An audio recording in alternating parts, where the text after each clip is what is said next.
Welcome, dear listener.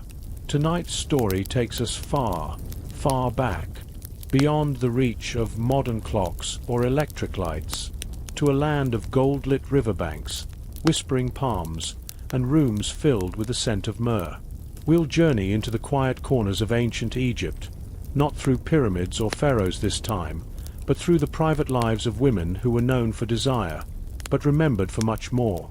Let your shoulders drop, let your breath slow down, and as we slip gently into a slower rhythm, you may find that the world you knew begins to fade, replaced by the gentle lapping of the Nile, the flicker of a flame in an oil lamp, the faint rustle of linen skirts brushing against cool limestone floors. So settle in and allow yourself to drift. Our story tonight begins in a courtyard just before sunrise in the quiet heart of Thebes. The air is still, but not silent. It carries the softest hush, like the last exhale before the earth begins to wake.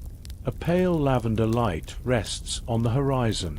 The stars begin to loosen their hold on the sky. You are lying on a woven mat in the shade of a date palm, in the center of a private courtyard. The stone beneath you still holds the memory of the night's coolness, but the breeze floating in from the Nile smells of warmth to come, papyrus, mud, and a hint of garden mint. This is the home of Narration. Her name means little lotus. She is a courtesan, but not what we might imagine from distant eyes. In this world, to be a hezit, a woman of desire, is to be more than a companion. It is to be a keeper of elegance, a steward of beauty, a whisperer of art and laughter in noble circles. It is not a life of shame, but of complexity, threaded with both danger and prestige. Narration stirs just before the sun does. She wakes not from an alarm, but from the hush of birds arranging themselves in the trees. The linen wrap she wore to sleep is pale blue, worn soft with years of washing. Her hair, coiled in thin braids scented with jasmine oil the night before, rests loosely across her shoulder. She stretches, slowly, like the cats that sleep beneath the terrace benches. A gold bangle slides silently down her arm. First, she lights the morning flame. There is a small hearth in the corner of the courtyard, sheltered from the breeze. It is not used to cook, but to warm perfumes, simmer crushed herbs, and chase away the night's dampness. She bends with practiced grace and coaxes the flame from a bed of ashes, feeding it gently with dried fig bark and straw. You can smell the curling sweetness of the wood as it catches. Her first task is not for herself. She wakes her maidservant, a young girl named Betu, who has only recently come from the delta and still finds the city too dry, too hot, too loud. Together they prepare the water for the wash basin. Narration's skin must be bathed in water steeped with lotus petals and ground frankincense, not for purity, but for memory.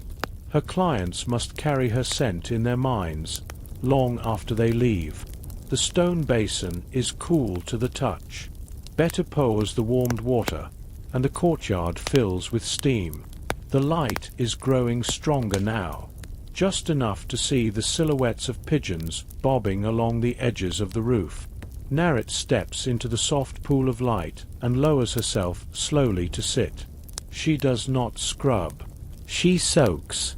She presses a soaked linen square to her forehead, to her collarbone, to the backs of her knees.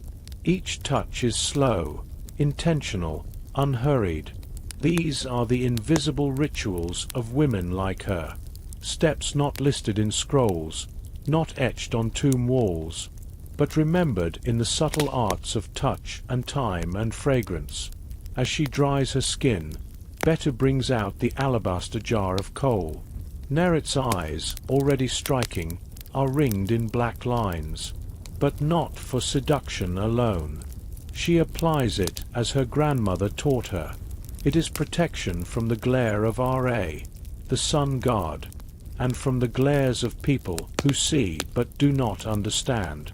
She dips a thin reed into the jar and steadies her hand. Her eyes narrow slightly as she paints the lines, sharp and sure. Next comes the red ochre powder, brushed over her lips with a moistened fingertip. It leaves the color of crushed pomegranate, a sign not only of allure but of vitality. You might think this world is filled with noise, but in this courtyard everything is hushed. Even the sounds are soft. The drip of water from a tilted jug, the crackle of fig wood on the hearth, the rustling sweep of palm fronds overhead. Once ready, Narrat does not rush. She walks slowly around the inner perimeter of the house, greeting the day with her own quiet blessings. At the small shrine near the garden wall, she lights incense for Hathor, the goddess of music, love, joy, and women like her. The smoke rises in a slender spiral, curling into the morning sky. Beta watches, quietly mouthing the words with her. Outside this house, the world is beginning to wake in full. Merchants shout greetings across narrow alleys. A donkey brays near the eastern gate. But here, everything remains slower. As the sun slips higher, Narrat prepares for her first guest. Not a man this time, but a woman, a wealthy widow, curious and lonely, seeking conversation and honeyed wine in the cool of the shaded hall. Narrat's work is not only in pleasure, it is in companionship, in attention, in listening more than speaking, in noticing more than being noticed. As the guest arrives, greeted with chilled dates and cucumber water, you can feel the house itself begin to hum, softly, like a lyre string touched gently in the dusk. The guest's footsteps are light, but deliberate, soft sandals brushing over painted tiles as she follows Betu into the main receiving hall. This room, though shaded from the harsh sun, glows with warm light that filters through the latticework screens carved into the stone walls. Tiny beams stream in, catching on floating dust motes that dance gently, like fireflies made of flour and gold. Narrat stands waiting, shoulders relaxed, palms open and low, eyes dipped in a respectful nod.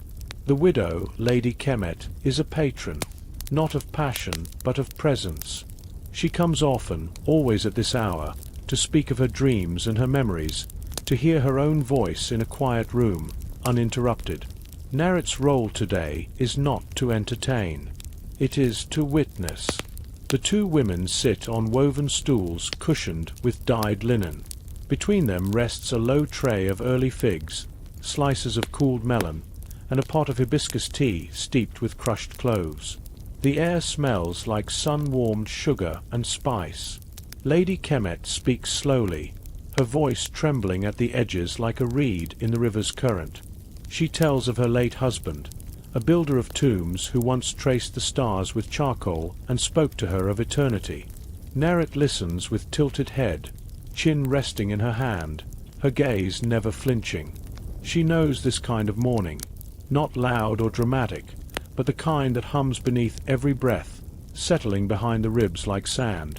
To be a woman of desire in Egypt is to become a mirror, polished smooth by ritual, by poise, by listening. Sometimes it is not the body that is sought, but the calm it carries. Lady Kemet's visit lasts nearly an hour, and when she leaves, she presses into Narrat's hand a small pouch of perfumed resin, a token, a thank you, something to remember her by. As Betu closes the curtain behind her, Narrat does not immediately rise. She stays seated, hands wrapped around her warm tea, eyes half closed. In her world, movement must be chosen carefully. The weight of every gesture is part of her craft. This time of mid-morning is often the quietest. The house rests. Outside, the city begins to grow louder. Clay pots clinking in the market, fishermen shouting to one another from the banks of the Nile. But here, in this cool little sanctuary, the hum of daily life holds its own rhythm. Betu begins to sweep the courtyard, the bristles of the reed broom whispering across the tiles. Narration stands at last and moves toward her room. Unlike many women of her time, she does not share her sleeping space. Her chamber is small but carefully kept. A low bed of palm wood, embroidered cloth along the walls, a narrow shelf holding oil lamps, scrolls, and jars of pigment. Above the bed, a faded painting shows the goddess Hathor offering music to a kneeling woman. This is not a temple or a brothel. It is a house of intentional comfort, a place where people come to remember how to breathe. Narration reaches for a wooden box carved with lotus flowers. Inside are slips of papyrus, notes from clients, poems copied from wandering minstrels, and tiny sketches, her own. One, drawn in charcoal, shows the outline of a woman walking beside the Nile, her robe fluttering like a sail. Another shows two hands almost touching. She gazes at them for a moment, then selects a fresh sheet and begins to write. Her handwriting is smooth, practiced. She is copying a verse, one that was whispered to her once by an older woman, long gone. The moon does not touch the Nile with haste. It waits. And so shall I. It is not for anyone else. It is her own reminder. Lunch is a quiet affair. Betta brings in a tray of lentils cooked with garlic, thin rounds of bread, and slices of roasted figure. Narration eats slowly, dipping the bread into oil pressed with coriander seeds. They sit together in the courtyard's shade, not as mistress and servant now, but as women who have, for the moment, no need to speak. The sun has reached its peak. It hangs directly above, casting the courtyard into soft, even light. The breeze disappears. Even the birds grow still. This is the hour when the city naps, when sellers lower their awnings, and children are called back inside, when even the river seems to move more slowly, curling against its banks like a tired cat. Narration rests on a cushioned bench, her fingers lightly stroking the stringed lyre that leans against her leg. The notes she plucks are not part of a song, just drifting tones, as though she's calling the afternoon to soften around her. She plays for herself, for the silence, for the echoes that linger in warm stone. Later, she will prepare for her second guest, a man this time, a minor scribe from the Western District who brings his worries bundled in scrolls and ink stains. But for now, there is only the sun, the dust, the lyre, and the deep, honeyed stillness of a world between noon and dusk. Time feels thicker here, like molasses warmed in the sun, and maybe, in some corner of your own world, you can feel it too. That gentle suspension, that cradle of heat and quiet, that long exhale before movement returns. The shadows have begun to shift across the courtyard stones, stretching longer now, softened by the lowering sun. The air holds a heaviness, not from heat, but from the slow hush of the afternoon, as if all of Thebes is holding its breath. Narration stands before a mirror of polished bronze, adjusting the folds of her second robe for the day. This one is darker, a deep rose shade like the heart of a pomegranate. The linen is finer, nearly translucent in places, layered delicately to reveal and conceal with care. A golden clasp rests on her left shoulder in the shape of a vulture's wing. It is not merely an ornament, it is a signal. For some guests, Narration is the painted idol of pleasure. For others, she becomes the sage with softened voice and steady gaze. Today, for the scribe, she will be the keeper of quiet.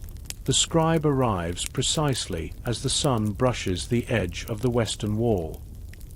He is younger than many of her guests, but he walks as though the scrolls he carries weigh more than they should. His hands are stained with black ink. His eyes are tired, though they hide it behind polite formalities. Narration receives him in the inner hall, a space where the walls are painted with vines and birds and distant hills, a little world inside another world. He does not speak right away. That is often the way with men who come not for touch, but for stillness. She pours pomegranate wine into a pair of glazed cups and hands one to him without a word. The sweetness is sharp on the tongue, a reminder that pleasure can be as simple as a flavor. He sits on a cushioned bench, scrolls beside him like sleeping dogs. "I have copied 6 documents today," he says softly. 3 were ledgers. 1 was a death record. 1, a poem. His voice trails off. "May I ask which one you remember?" she asks. He looks down, smiling faintly. "The poem." She nods, not asking him to recite it. He closes his eyes, fingers resting on the rim of his cup. The silence between them becomes soft and full, like a blanket rather than a gap. Narration knows this kind of guest well. They do not come for what can be held, but for what can be released. The scribe tells her, slowly, about the pressure of his ink work, the errors that must not be made, the endless repetition of temple texts, the fear of misspelling a god's name. He says it feels, sometimes, like he's rewriting the same hour over and over, while the sun moves and the birds sing outside, untouched. She listens. She asks nothing. She lets the silence between his words expand like water poured over dry earth. When he finishes, she offers him a cool cloth for his hands. He looks at her, confused for a moment. She smiles. Ink stains do not need to stay. He presses the cloth to his fingers. It smells of mint and river salt. They sit this way for nearly an hour, sometimes speaking, often not. And when he leaves, he bows, not with obligation, but with softness. There are no coins exchanged, no promises made. But something invisible has shifted in the weight he carries as he steps back into the dusk. Narration stands alone now in the hall, listening to the faint trickle of the fountain beyond the curtain. This work, she thinks, is not merely about desire. It is about returning people to themselves.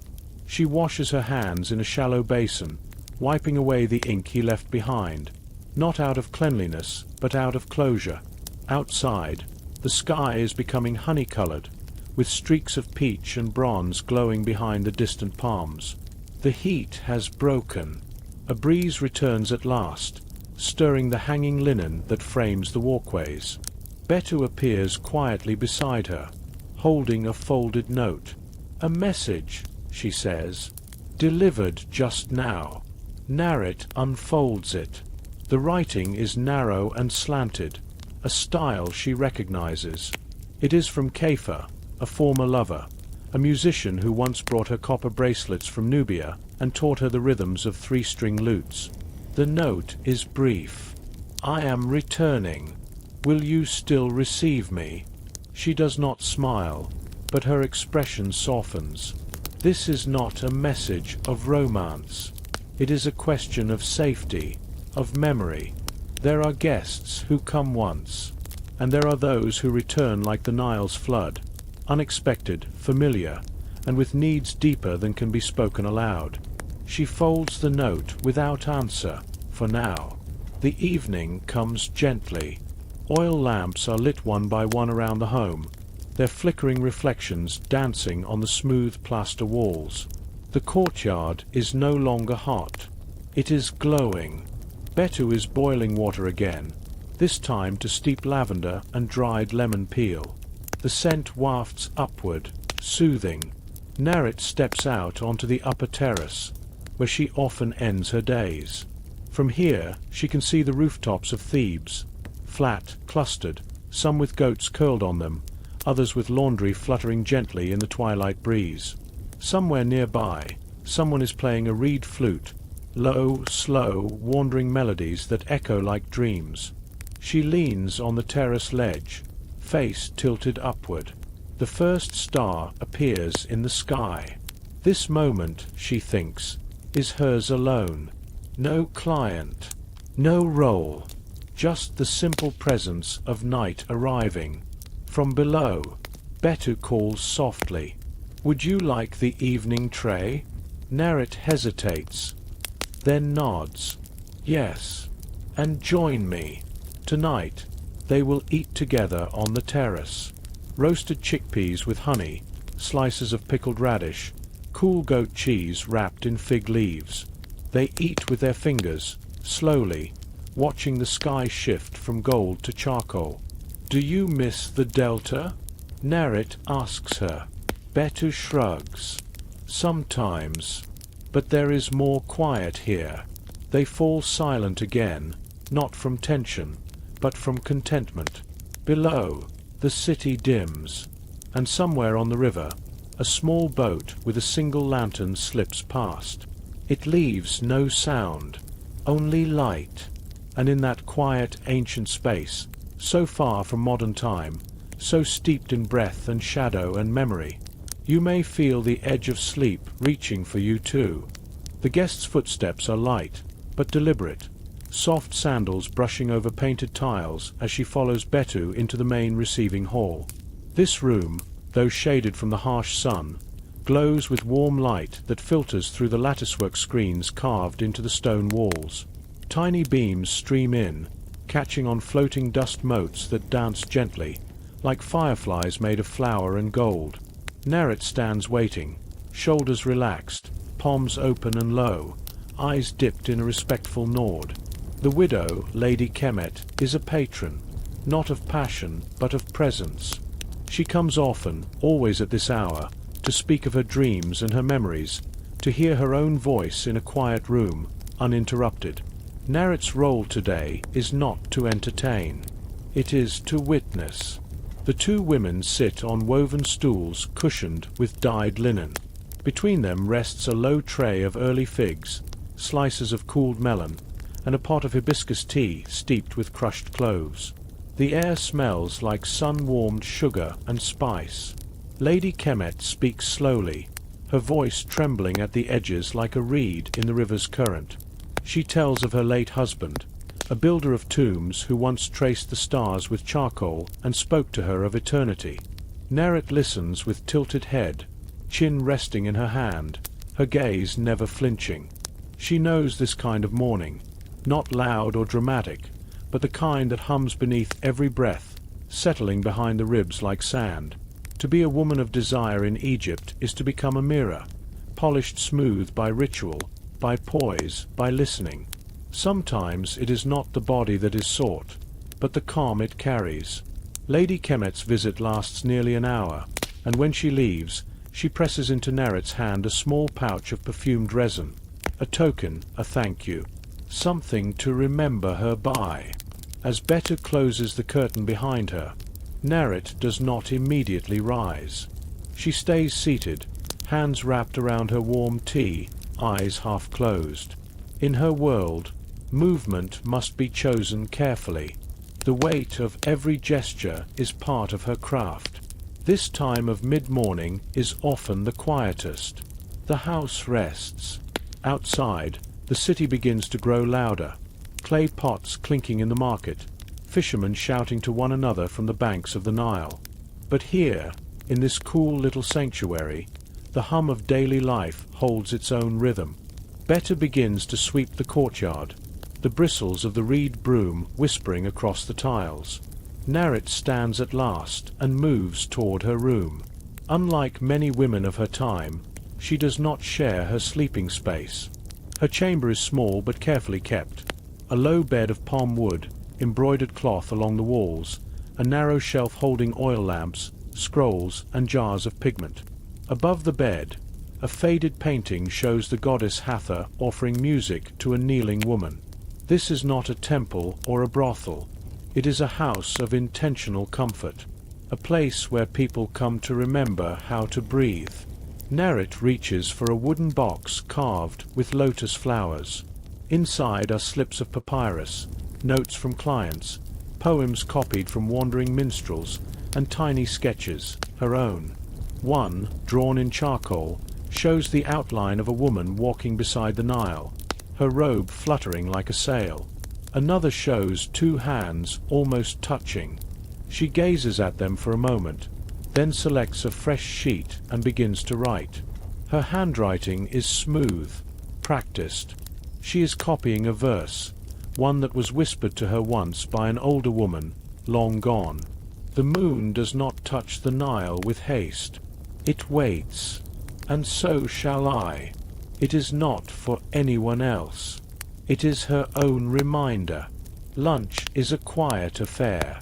Better brings in a tray of lentils cooked with garlic, thin rounds of bread, and slices of roasted figure.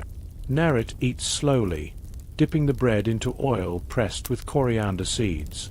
They sit together in the courtyard's shade, not as mistress and servant now, but as women who have, for the moment, no need to speak. The sun has reached its peak. It hangs directly above, casting the courtyard into soft, even light. The breeze disappears. Even the birds grow still. This is the hour when the city naps, when sellers lower their awnings, and children are called back inside, when even the river seems to move more slowly, curling against its banks like a tired cat. Narration rests on a cushioned bench, her fingers lightly stroking the stringed lyre that leans against her leg. The notes she plucks are not part of a song, just drifting tones, as though she's calling the afternoon to soften around her. She plays for herself, for the silence, for the echoes that linger in warm stone. Later, she will prepare for her second guest, a man this time, a minor scribe from the Western District who brings his worries bundled in scrolls and ink stains. But for now, there is only the sun, the dust, the lyre, and the deep, honeyed stillness of a world between noon and dusk. Time feels thicker here, like molasses warmed in the sun, and maybe, in some corner of your own world, you can feel it too, that gentle suspension, that cradle of heat and quiet, that long exhale before movement returns. The sun was still low on the horizon when the first stirrings of wakefulness brushed the sleeping quarters of the women of desire. Their sleeping mats, layered in linen woven by the finest hands in Thebes, had grown warm through the night. The air still held the coolness of the desert's shadow, and the flicker of an oil lamp here or there cast slow-dancing shadows upon the walls of plaster and pigment. You may imagine the soft crinkle of a linen sheet as it is pushed aside, the faint creak of polished wood as one of the girls shifts her weight, or the delicate jingle of an anklet brushed accidentally in sleep. These sounds were as much a part of their morning as the cooing of doves from the lattice windows, or the quiet hum of the city just beginning to open its eyes. Today, like most days, would begin not with grand rituals or passionate fanfare, but with slow, quiet movements, the body preparing itself to be seen, to be admired, to be touched with eyes and offerings. The eldest among them, a woman named Nefret, rose first. She moved with grace, her limbs unfolding like the petals of a lotus warmed by sunlight. Her hair had been bound the night before in a series of thin braids to keep it smooth, and now she carefully untied each one, letting the waves fall around her shoulders like silk. In a bronze mirror propped against the wall, her reflection blinked back sleepily. No one rushed. There was no alarm, no barked orders, only the rhythm of breath, of cloth slipping across skin, of soft murmurs as one courtesan greeted another. Their chamber was scented faintly with myrrh from last night's incense. Reed mats covered the floor, woven by hand and softened with time. Each woman had her own small chest or basket tucked beneath her bed, holding amulets, cosmetics, love notes, and perhaps secrets. Amhoni, the youngest of the house, rubbed her eyes and reached for her jar of natron salt water. Dipping her fingers into the cool liquid, she washed her face in slow circles, across the forehead, the cheeks, the chin. It was a cleansing ritual taught to her not just for cleanliness, but for centering herself, a way of saying, "I am here, I am waking, I am ready." The women would not yet paint their eyes or oil their skin, not yet. First, their bodies needed warmth. So they gathered in the small rear courtyard of their house, where the sun's rays touched the stone walls like a gentle kiss. There, a serving girl brought trays of warm barley porridge with date syrup and a small bowl of soft figs. They sat cross-legged on woven stools and cushions, eating in silence, save for the occasional soft laugh or whispered memory of the dreams they'd had. The breakfast was light and simple, never too much, for the art of allure began with a body that felt light and agile, a stomach never overly full. They washed it down with jugs of watered hibiscus tea, a deep crimson hue, tangy and floral on the tongue. While they ate, the house cat, a sleek creature named Orchid, padded through their circle, rubbing against ankles and claiming affection with a slow purr. He had belonged to the house for many years, and it was said among the women that he had been a prince in a former life, a prince who still demanded gentle caresses and offered his approval in slow blinks. After the meal, the second part of the morning began, the preparation of the body, not just in the physical sense, but in the spiritual as well. In a room set aside for this sacred work, a bronze basin had already been filled with warm water, perfumed with lotus petals and dried lavender. Nefrit was the first to bathe. She disrobed slowly, not from modesty, but from reverence. Each woman, no matter her age or station, treated the body like a temple. A clay jar of ground pumice and almond oil stood beside the basin. She dipped her fingers into the mixture, scrubbing gently along her arms and legs in small, circular movements. It was more than cleaning. It was waking the skin, drawing blood to the surface, preparing herself to be touched, admired, or worshipped later. When she stepped from the water, her skin was patted dry with thick cloths, and then, like every morning, she was oiled. One of the younger girls, with hands both firm and gentle, smoothed frankincense oil into her back, her shoulders, her legs. The scent lingered, calming yet intoxicating, perfect for the hours to come. One by one, the others followed suit, their laughter rising like steam in the small room. They helped one another, massaging tired muscles, brushing backs with long-handled reeds, smoothing calluses from one another's feet. Their touches were not competitive, they were collaborative. Each woman was an artist, and her body the canvas. In another corner, a small shelf held the pigments: black coal to line the eyes, red ochre to tint the cheeks, crushed malachite for lids and lids only. They ground the minerals fresh each morning, whispering little blessings as they did, blessings for protection, seduction, harmony. The process could take an hour or more. It was not rushed. Each motion was meditative. Each stroke of pigment across a cheekbone, each brush of oil into hair, was performed like a prayer. The world outside could wait, and beyond the ritual of appearance, there was one final part of the morning, the choosing of adornments. Not jewelry for vanity's sake, but as symbols, talismans. A gold cuff shaped like a lotus, a beaded necklace that had belonged to a grandmother, an ivory comb with tiny falcon wings carved at the end. By the time the city truly stirred, by the time markets bustled and donkeys brayed in the distance, the courtesans were ready. Not just beautiful, but balanced. Not just painted, but poised. Their bodies and minds aligned. And so, they waited in the cool inner room, where the curtains had been drawn against the rising sun.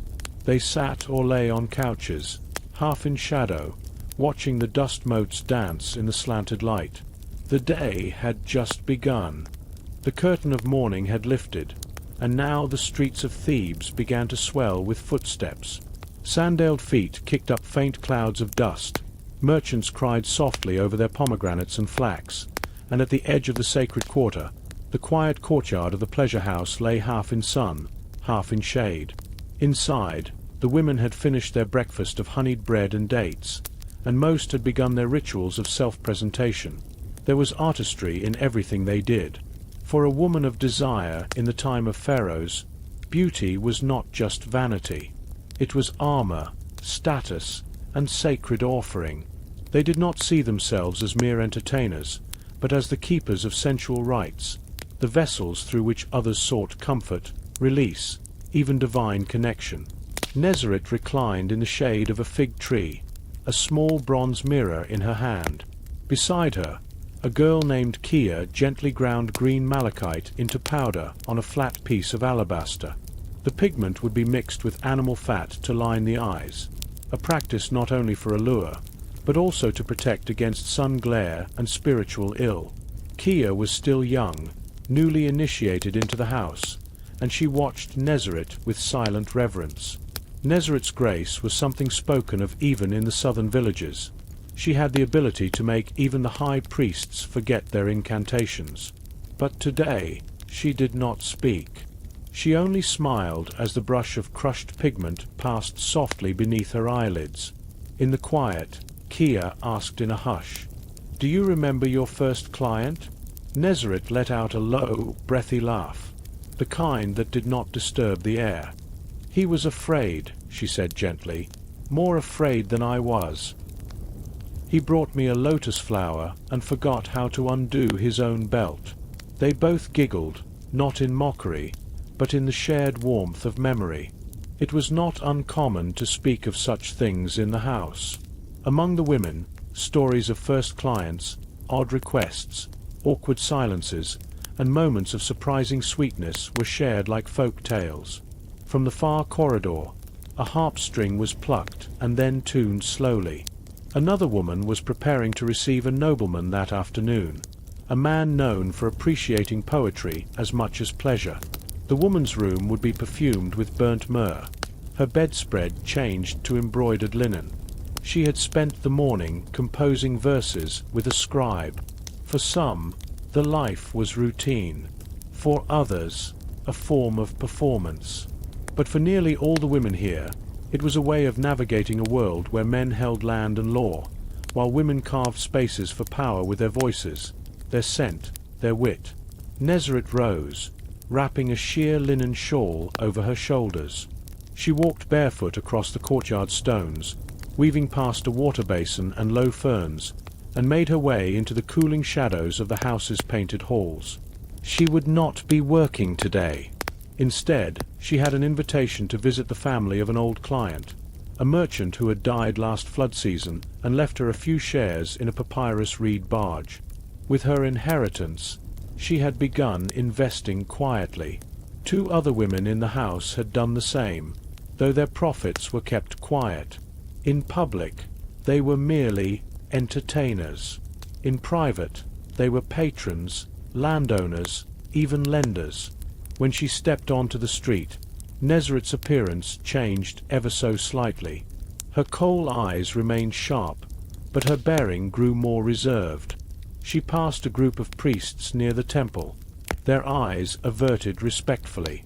They knew who she was. They always knew. But there was unspoken accord between the sacred and the sensual in Egyptian life. After all, some of the earliest temple rites had been acts of sacred sexuality. What Nezeret did was no less spiritual to those who truly understood. Back in the house, Kia watched the courtyard empty. The older women had dispersed to prepare, and she was left alone with the sound of the fig leaves shifting overhead. A gentle breeze stirred the linen curtains in the doorway. Somewhere, in the alley beyond the wall, a boy sold clay trinkets shaped like scarabs. Kia opened a small jar and rubbed almond oil onto her arms. Her skin gleamed in the light. She did not yet have clients. Not officially. But she would soon. And for now, she listened, she learned, and she memorized the way Nezeret carried herself like a priestess in a temple made of whispers and silk.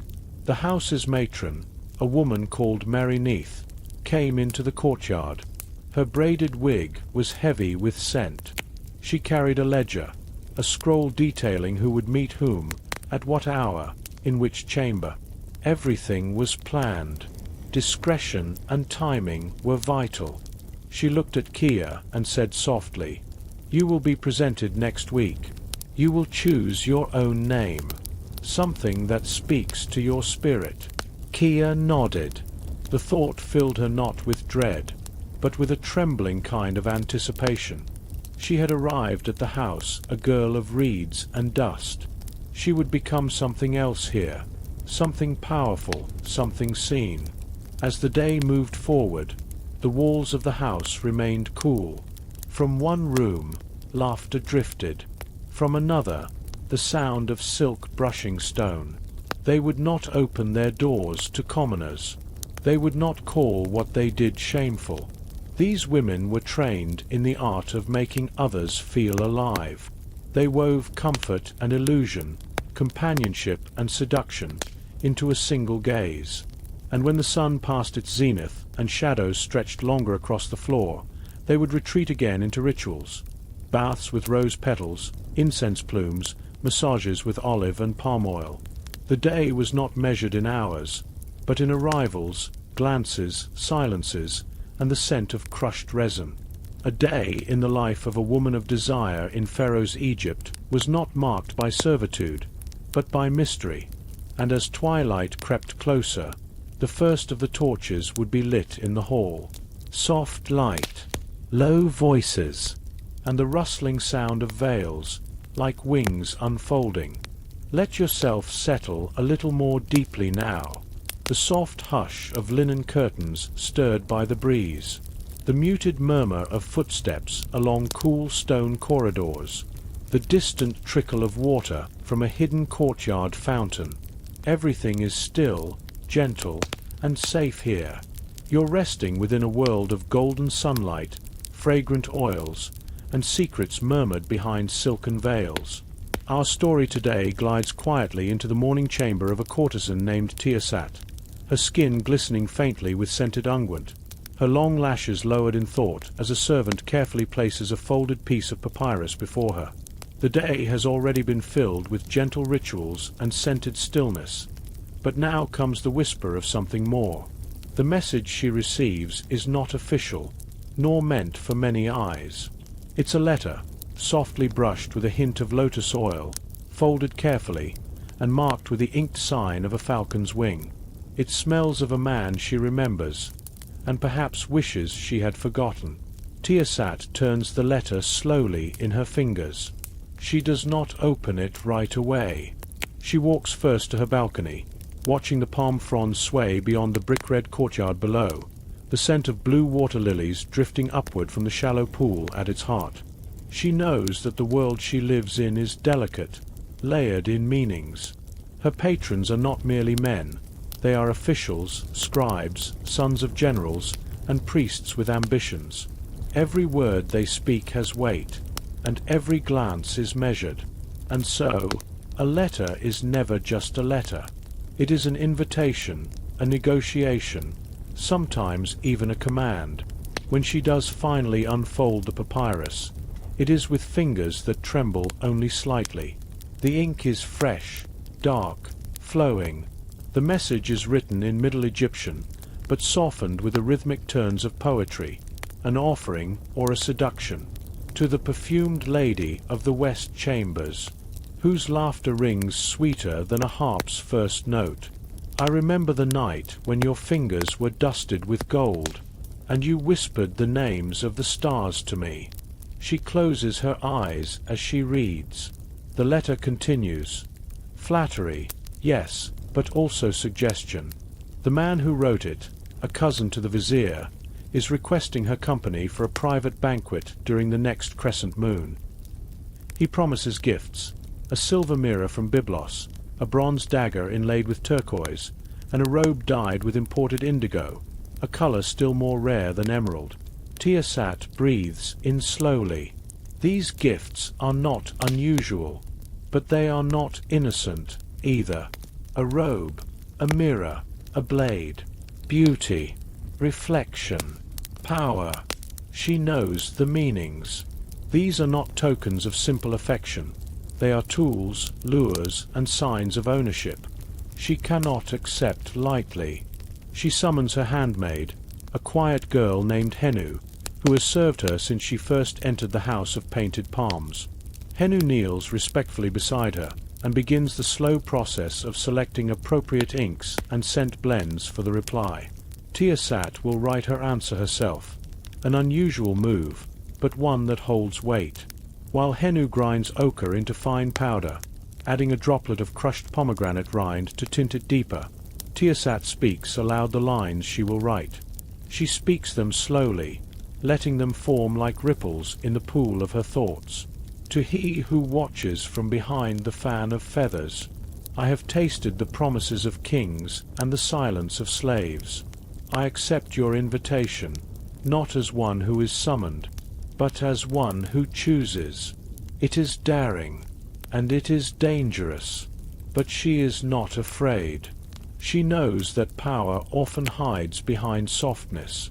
A courtesan's world is made not only of kisses and coal, but of choices, quiet refusals, strategic silences, and sometimes, as now, bold returns.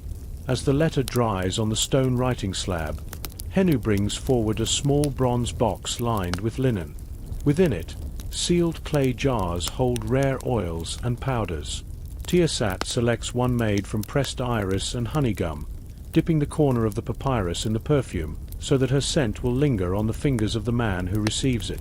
Later that afternoon, the letter is passed, first to a eunuch porter, then to a young runner, then to the guards outside the estate of the vizier's cousin.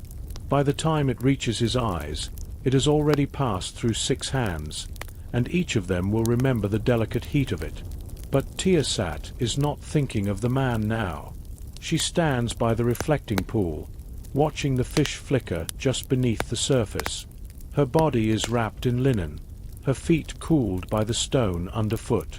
She speaks softly to Henu, not of love or politics, but of small things, the taste of today's figs, the pattern of the clouds, the way the river smells after the evening wind arrives.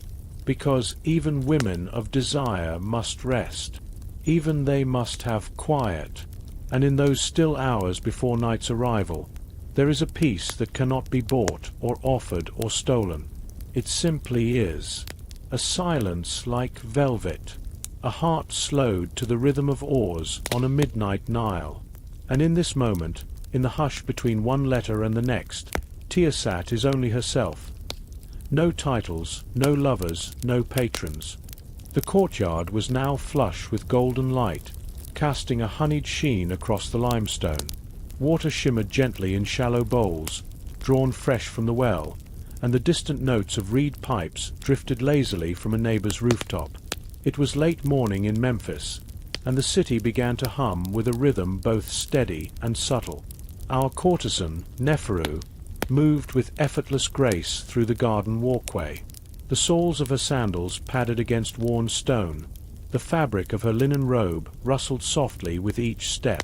She passed beneath a pergola woven with flowering vines, blue lotus, hibiscus, and curling tendrils of ivy, all carefully tended by the household gardener, a quiet man with sun-darkened skin and strong hands. The smell was heady, a mingling of blossom, earth, and sun-warmed dust. This was not her leisure hour. Not exactly. But neither was it work. It was a liminal time, the in-between of morning elegance and afternoon attentions. The scribes called it the hour of Hathor's smile, when beauty and rest danced together in the shade. Inside the salon, sunlight filtered through woven reed blinds, dappling the floor with a slow-moving lattice of light. Cushions lay scattered across the cool stone, and a servant girl entered quietly with a brass tray, figs sliced and laid with honey, small squares of baked barley bread, and a bowl of cool cucumber slices sprinkled with coriander. Mint tea steeped in a delicate clay vessel, and steam curled upwards like a whispered spell. Neferu reclined as another servant, Noshi, came to tend her hair. The combs were bone white and shaped like tiny lotus buds. With expert fingers, Noshi unwound the morning braids and began brushing out the lengths of her hair. The motion was soft, rhythmic, like the hush of river reeds in a summer breeze.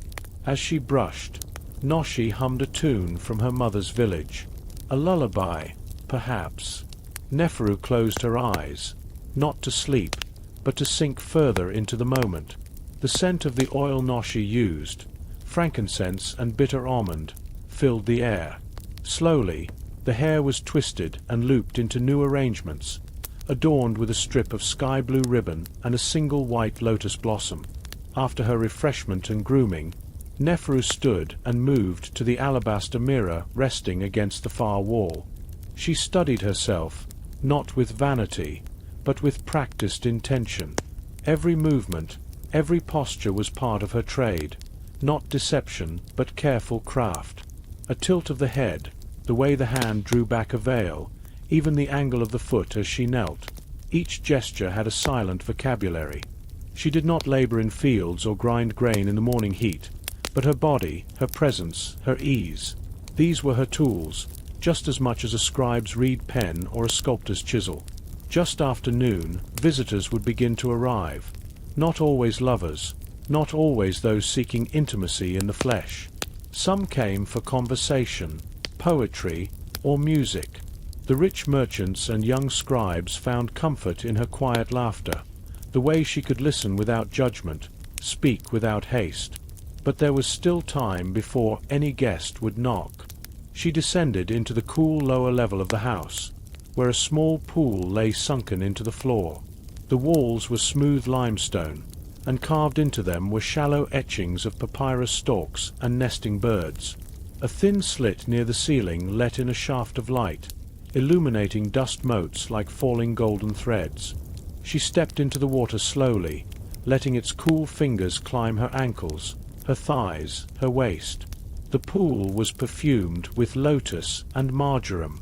Submerging fully, she let the quiet embrace her. The water was silence, timelessness, a return. This moment, this stillness, was her own. She surfaced, and droplets traced rivulets down her shoulders and spine. A towel waited nearby, warmed from the stone, and she wrapped herself before ascending again into the sunlit warmth of her world. In the dressing room, her favorite linen was waiting, a translucent garment, finely pleated, with a thin golden thread along the edges. Around her neck she placed a delicate collar of glazed faience beads, azure blue and sunburst yellow, and bracelets of polished carnelian, which clicked softly as she moved. At her waist, a girdle of woven papyrus and silk tied with an amulet, an image of Hathor, goddess of beauty and joy, carved in ivory and set with crushed turquoise. It was said Hathor protected women like her, those who moved between love and art, companionship and longing. With herself adorned, Neferu lit a cone of perfumed wax upon a small bronze dish. The scent, once again, of myrrh and sandalwood, began to drift through the room. It was a signal, both to herself and the household. The time of guests was near. She turned her gaze to the rooftop terrace beyond the shutters. The Nile shimmered in the distance, and the sails of distant boats leaned against the horizon like silent birds. Memphis stretched around her, murmuring in the sun. The breeze, sweet and lazy, slipped between columns and curtains, brushing her cheeks like a familiar kiss. She would not perform. She would not pretend. She would simply be Neferu, the woman of perfume and poetry, the listener, the dream shaper, the companion of hour and hush. And soon someone would knock. But for now, there was still a moment to close her eyes, and breathe, and rest in the quiet of the lotus hour. Breathe in, slowly now, and breathe out gently, like the breeze slipping between linen curtains. Let your shoulders loosen. Let your thoughts drift from the modern world. You are floating again, back into ancient Egypt, back into the warm hush of an oasis courtyard, where pink hibiscus opens in the morning sun, and the distant calls of ibis echo softly from the riverbanks. Our story continues beneath the soft awnings of a perfumed house on the edge of Thebes, where, just after the noon hour, when the heat curls around mud-brick walls and silence hums like a still harp string, our woman of desire prepares for the most sacred part of her day. Bathing was not just a cleansing ritual for her. It was a ceremony, a slow, fragrant process that was as much spiritual as sensual, guided by tradition, mystery, and meaning. She steps barefoot onto the cool tiles of the bath chamber, where lotus blossoms float lazily on the water's surface. The walls are painted with reeds and papyrus, and carved ducklings paddle across the basin's rim in colored relief. A low chant murmurs through her memory, a song her mother once sang as she bathed her beneath a sycamore tree.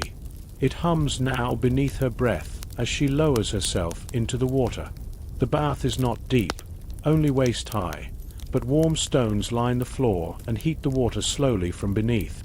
Attendants scatter petals of blue lotus and crushed myrrh, letting the scent rise in curling steam. She closes her eyes. Time suspends. These moments are hers alone. First comes the oil cleansing, a daily ritual traced back to the time of Isis. Olive oil and crushed castor beans are blended with powdered limestone and rubbed into the skin. It draws out the dust, the sweat, and the perfumes of the day.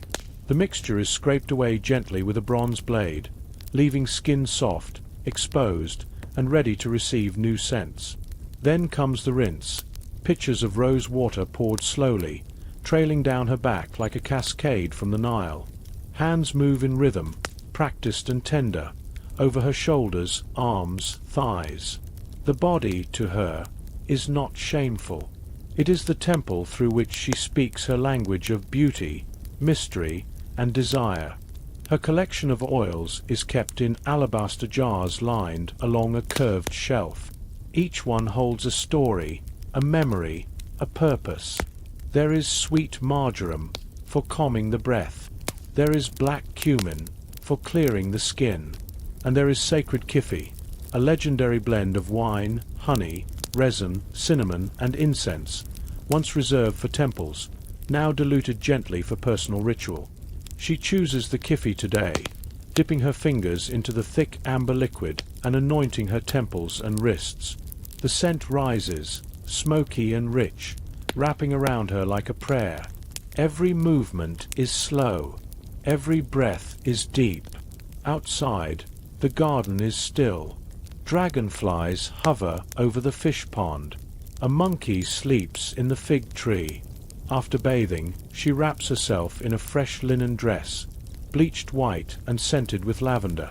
The cloth is sheer and clings with the last trace of dampness. It is not meant for modesty, not in this space. It is meant to feel like wind on the skin. Her long black hair is combed with a fine ivory pick and twisted into a coil that sits low at the nape of her neck. From a box of coal and crushed malachite, she paints her eyelids with care, thick black lines curling out from the corners, lifting the eye into a gaze that suggests both sleep and sharpness. Then comes scent again, the final veil. She selects a cone of solid perfume, made from fats and scented with wild herbs, and places it atop her head. It will melt slowly through the afternoon, trickling down her hair and neck, releasing sweetness with every degree of heat. The body is now ready, not just for display, but for presence, for power. Not every woman in Thebes lived this way, of course. These rituals, these fragrances, these stone basins and costly oils, they were the luxury of those who had ascended from survival into something closer to art. But that was part of her allure, the transformation of everyday acts, bathing, scenting, dressing, into a sacred performance. She walks now from the bath chamber into the garden, where a fan stirs the air, and a tray of honey cakes and figs rests beneath a shaded palm. Her hands are clean, her skin glows, and her steps are light as drifting papyrus. She may not see another visitor until evening, but even alone, she walks as if the gods are watching, because, in a way, they always are. The gods of Egypt, Hathor, goddess of love and beauty, Bes, protector of the bedroom, Isis, divine mother and magician, were ever present in the lives of these women. Not just idols, but companions. Their symbols decorated amulets, combs, bottles, and even the etchings on water pitchers. A woman of desire did not see her profession as disconnected from divinity. She saw it as entwined. Her beauty, her scent, her charm, these were not shameful tools. They were offerings, channels, expressions of a force older than stone and stronger than kings. And so, in her bath each day, she did not simply clean her skin. She communed, she honored, she remembered. And as the heat settles again over the city, and the breeze shifts gently through linen blinds, she sits in stillness, letting the last of the lotus scent cling to her skin. Soon, the sun will lower, and candles will be lit. But for now, she breathes. She waits. And the gods, in their temples of gold and silence, breathe with her. The hour was approaching high noon in the city of Thebes, and the sunlight spilled across the limestone roads like molten gold. The soft rustle of palm trees swayed gently overhead, and the breeze from the east was warm and comforting, like the breath of a lullaby whispered by the gods. As the courtesans rested in the shade of their perfumed quarters, a soft thought fluttered among them. It was time for the river. The Nile was not just a source of life for Egypt's fields and fish. It was also a place of calm, rejuvenation, and ritual. And for the women of desire, whose days were filled with incense and intimacy, the river offered something else entirely. A moment of stillness. A moment where the masks of allure and mystique could soften, and where the soul could simply float, suspended in time. Our story today follows one such gentle journey, a slow walk through the winding alleyways of Thebes, veiled and laughing beneath the wide brims of woven hats. The women moved as a group, a ribbon of color winding through the city's midday quiet. With them walked servants carrying woven baskets. Inside, thin linen wraps, carved ivory combs, and clay pots of scented oils meant for cleansing the body under the sun. They were headed to a hidden bend of the river, a private cove between papyrus reeds, where noblemen's daughters and favored companions often took their leisurely swims. It was a place spoken of in low, reverent voices, a place where time softened, a place where stories and sighs floated on the breeze and were never heard again. Along the walk, the courtesans whispered to one another, not of their clients or the perfumed rooms, but of dreams. One spoke of a falcon that visited her sleep, whispering riddles. Another told of the dream of a long banquet table, but with no food upon it, only silence and gold. These quiet exchanges, punctuated with low giggles and the soft tap of sandals on stone, created a rhythm of their own, a song of sisterhood, a melody of mundane magic. Upon reaching the water's edge, the courtesans loosened the wraps from their shoulders and dipped their feet into the cooling Nile. It was a ritual of sorts, a reverent pause before submerging. The waters were alive with soft movement, the glint of fish scales, the gentle lap against stone, the sigh of the earth meeting the river. Slowly, each woman slipped into the water, not with splashes or haste, but like shadows melting into the blue. Their hair floated like dark silk around their shoulders, and the sun gleamed on their skin as they lay back, eyes closed, supported by the gentle pull of the current. No words were needed here, no performance, just breath, just drifting. Some used this time to think of poems, to compose, in their minds, verses they would later share in private salons with soft music playing in the background. Others let their minds fall silent, focusing only on the feel of the water, the way it traced the edge of their arms, how the sunlight danced across their eyelids when closed. Birds skimmed across the surface, ibises, herons, small darting sparrows. Insects clicked and chirped in the reeds. But nothing disturbed the peace of the moment. Even the crocodiles, guardians of Sobek, kept their distance here, as if they too respected the sacred slowness of this women's hour. When they eventually emerged from the water, the courtesans dried themselves in the sun, combing their hair with ivory teeth, reapplying oils of lotus and cedar to soften their skin and perfume the air around them. Their laughter was hushed now, as if the river had smoothed their voices, as it had smoothed their hearts. The walk back to the quarters was slow, meditative. The breeze had cooled. The shadows lengthened along the streets. At home, more guests would come. More glances, more secrets, more rehearsed mystery.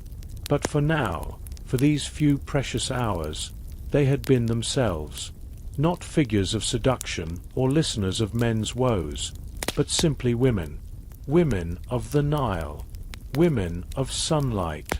Women of peace. And as the doors of the house closed behind them once again, a hush fell over the walls. The city stirred on, unaware of the sacred pause that had just been taken. A pause made not for worship or work, but for the soul. For in Pharaoh's Egypt, even the most adorned women of desire needed the river's embrace, just to remember that they were more than silks and shadows. They were alive, and gently, beautifully, still. Let your body settle gently into the warmth of the present moment. The outside world grows dim, distant, like sand slipping through a linen veil. There's nothing to do now, nothing to fix, nothing to think about at all. You are here, safe, still. Imagine again the Nile's gentle breath rustling through the reeds, the golden hush of late morning in the private courtyards of Thebes, a soft flutter of silks drying on cords strung between fig trees. A girl in a pale rose tunic is brushing her fingers through a bowl of dried lavender, crushing it, lightly, carefully, scenting the air around her. Our story continues where we left off, with Ankhet waking in her perfumed chamber just past dawn. But now, the day has deepened, and the gardens call to her. By midday, when the sun grows too bold for the open courtyards, the women of the house slip into shaded alleys of greenery, where white jasmine climbs up limestone walls, and papyrus rustles like whispered songs from another world. This garden is no mere ornament. It is an intimate retreat, a space for secrets, laughter, quiet meditations, and sometimes desires confessed between trusted friends. Ankhet moves slowly through its shaded paths, bare feet brushing against fallen petals. The earth beneath her is soft, and the scent of lemon balm and frankincense fills the dappled air. She kneels beside a small basin, a still pool built from polished alabaster, its surface littered with floating petals and thin copper coins left by visitors for luck. Here she meets her friend, Nebet, a dancer from the temple quarter, with long braids tied with turquoise beads, and a voice like honey warming in the sun. They share stories in low tones, stories not meant for male ears, of men with soft eyes and empty purses, of high-born wives who send for them in the quiet of dusk, and offer more kindness than the city's wealthiest lords, of love letters burned by morning light, of perfumers who whisper secret recipes into your ear, if your hands are generous. They sit cross-legged beneath the pomegranate tree, its ripening fruit heavy, its blossoms fluttering like silk fans in the breeze. Ankhet unwraps a small packet, folded papyrus bound with twine. Inside, little clumps of honeyed resin and gum arabic, purchased from a Nubian merchant near the market gates. She had traded a ring for it, a gift from an old scribe who once adored her verses. This resin, once heated gently over coal, produces a scent so captivating that even temple cats will follow its trail. She places a pinch into a clay burner, and as the fragrant smoke curls upward, they sit, saying nothing for a long while, just breathing, listening to the soft song of doves in the fig tree. The garden also holds a basin for cooling wine. Narrow-necked jars rest in cool water, beside dishes of melon, nuts, and small strips of roasted goose. No feast, just a light offering, sufficient for a warm day when appetite softens. Later, a lute player joins them, a boy of 17, bare-chested, with fingers trained for delicacy. He sings not loudly, but close to the ear, the strings vibrating softly as a whisper of silk. His melodies speak of moonlight on the river, of young girls catching fish with golden nets, of sorrow tucked into the folds of a lover's robe. Nebbit hums along, tracing idle patterns into the dust with her little toe. Ankhet closes her eyes. For a moment, the world feels suspended, a perfect moment held aloft on music and scent. They discuss new patrons, a merchant from the Delta, known for his devotion and his clumsy dancing, a priest's cousin, quiet and nervous, who asks nothing but company and poetry, a Greek sailor who speaks no Egyptian, but returns again and again, fascinated by the music, by the incense, by something he cannot name. These men, for better or worse, bring coin, yes, but they also bring tales, spices and dreams, and sometimes, just for a night, the illusion of belonging. By late afternoon, the garden fills with a soft golden haze. Dragonflies flit above the water's edge. The scent of sandalwood clings to Ankhet's hair. The day's heat begins to relent, and with it, the women stretch, leaning against cool stone, their conversation fading into comfortable silence. A servant arrives, an older woman with a tray of cool rosewater towels, smiling as if she too remembers her time under the pomegranate tree. She leaves them with a gentle bow, and vanishes back into the house. Ankhet dips her hands into the basin again, watching the ripples shiver across the surface, disturbing her reflection. A woman of desire, yes, but also of calm power, of memory, of choices made with quiet determination. The garden was more than pleasure. It was restoration. It was the only place where no one asked for anything. As the light begins to bend and soften, as the shadows grow longer and the house calls the women back to their roles, Ankhet rises, wraps her shawl around her shoulders, and steps back toward the threshold. Evening approaches, and with it, the second life of the house begins. But for now, her spirit is rooted in calm. Tomorrow will bring its own story. But today's whispers, they will remain, tucked in the vines, drifting through the branches of the garden, until someone else needs rest and listens.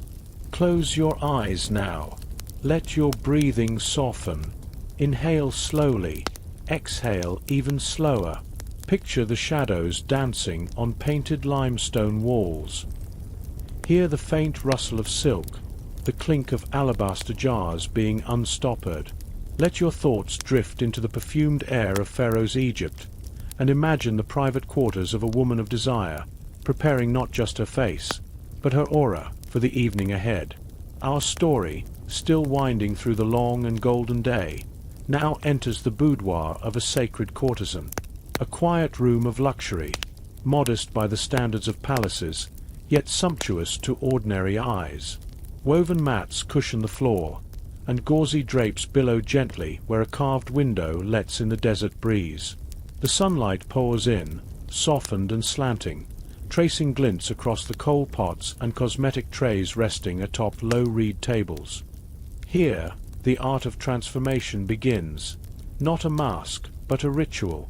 She seats herself before a polished copper mirror, not a true reflection, but a warm suggestion of her face, rounded cheeks, arched brows, wide eyes still holding sleep's memory. She stretches slowly, neck tilting, fingers brushing back strands of dark hair. A servant approaches with the day's first ointment, a blend of morinar oil and crushed myrrh. It is warmed in the palm, then gently massaged into the skin, neck, shoulders, the delicate hollows of collarbones. The scent rises slowly, woodsy, sacred, faintly bitter. The woman closes her eyes, sinking into stillness as her skin drinks in the unguents. A form of worship in its own way, of self, of lineage, of mystery. This is not mere beauty, it is preparation for power. She selects a jar from the tray. It is blue, lapis lazuli ground to a fine powder and mixed with animal fat, to be pressed delicately around the eyelids. A slender ivory applicator is used to paint upward, elongating her eyes like the goddess Hathor, sensual and serene. Beneath the eye, she uses crushed malachite, a rich green that shimmers like river plants beneath shallow water. Over it all, fine lines of kohl, antimony and soot, drawn outward, lifting her gaze into something divine. Next comes her mouth. Not garish, not showy, just the faintest tint, red ochre with beeswax, warming as it touches the skin, softening her lips with a touch of bloom. She parts them slightly and smiles into the copper mirror. Her face is no longer her own. It is the mask of sacred femininity. She is becoming the woman the night expects. In the corner, a brazier is lit, slow-burning charcoal fed with dried acacia bark and resin. The scent spirals into the air, sweet, smoky, alluring. Her servant fans it with a palm frond, wafting its essence into her hair and skin. She leans into it, letting the smoke embrace her, a cloud of invisible silk. For the Egyptians, scent was soul. It lingered where words could not, and tonight it must linger on every silk drape and whispered promise. Now, a tray of oils arrives. She chooses carefully: blue lotus for euphoria, cinnamon for heat, frankincense for mystery. Each is dabbed at the pulse points, beneath the ears, inside the elbows, behind the knees. Places only a lover might discover. She shifts slightly, turning to catch the light on her skin. The oils make her glow. Not glisten, but radiate. Her hair, long and dark, is wound into intricate braids, coiled close to the nape or let loose in cascades depending on the mood of the evening. Sometimes it is adorned with tiny golden charms, ankh-shaped trinkets or the eye of Horus. Sometimes a fresh lotus blossom is tucked behind her ear, its stem gently soaked in rosewater to keep it supple. And what of clothing? Not armor, not concealment, but drapery as deliberate as a sculptor's hands. She chooses a linen tunic, bleached white as the Nile's midday sun. It clings in places and floats in others. Over it, a sash of crimson, dyed from rare madder root, wraps around her hips. Nothing is rushed. Nothing is careless. Even the way she fastens a fibula brooch is done with practiced grace.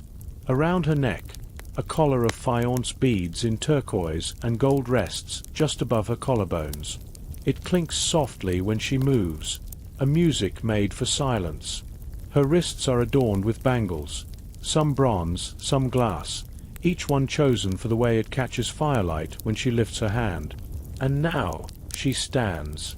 A full hour has passed since she first touched the mirror. But she is ready, not just for company, not just for conversation, but to enchant.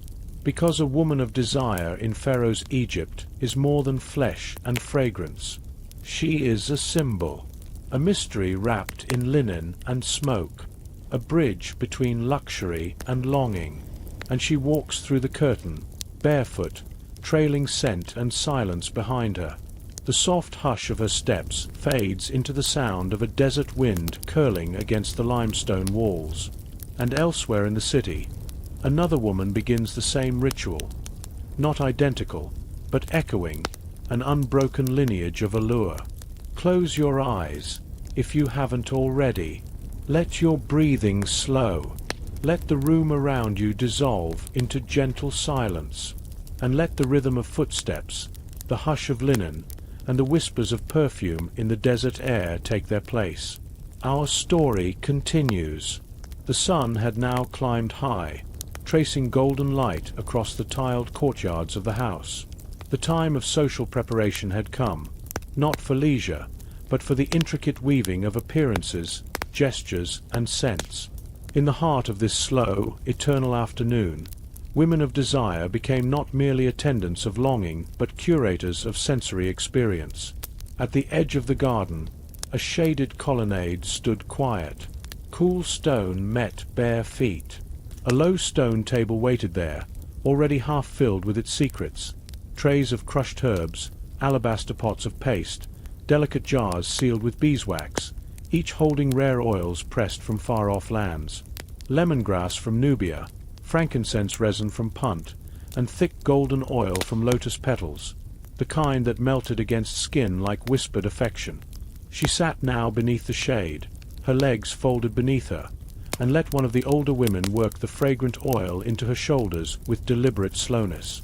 Not rushed, not efficient, but intentional.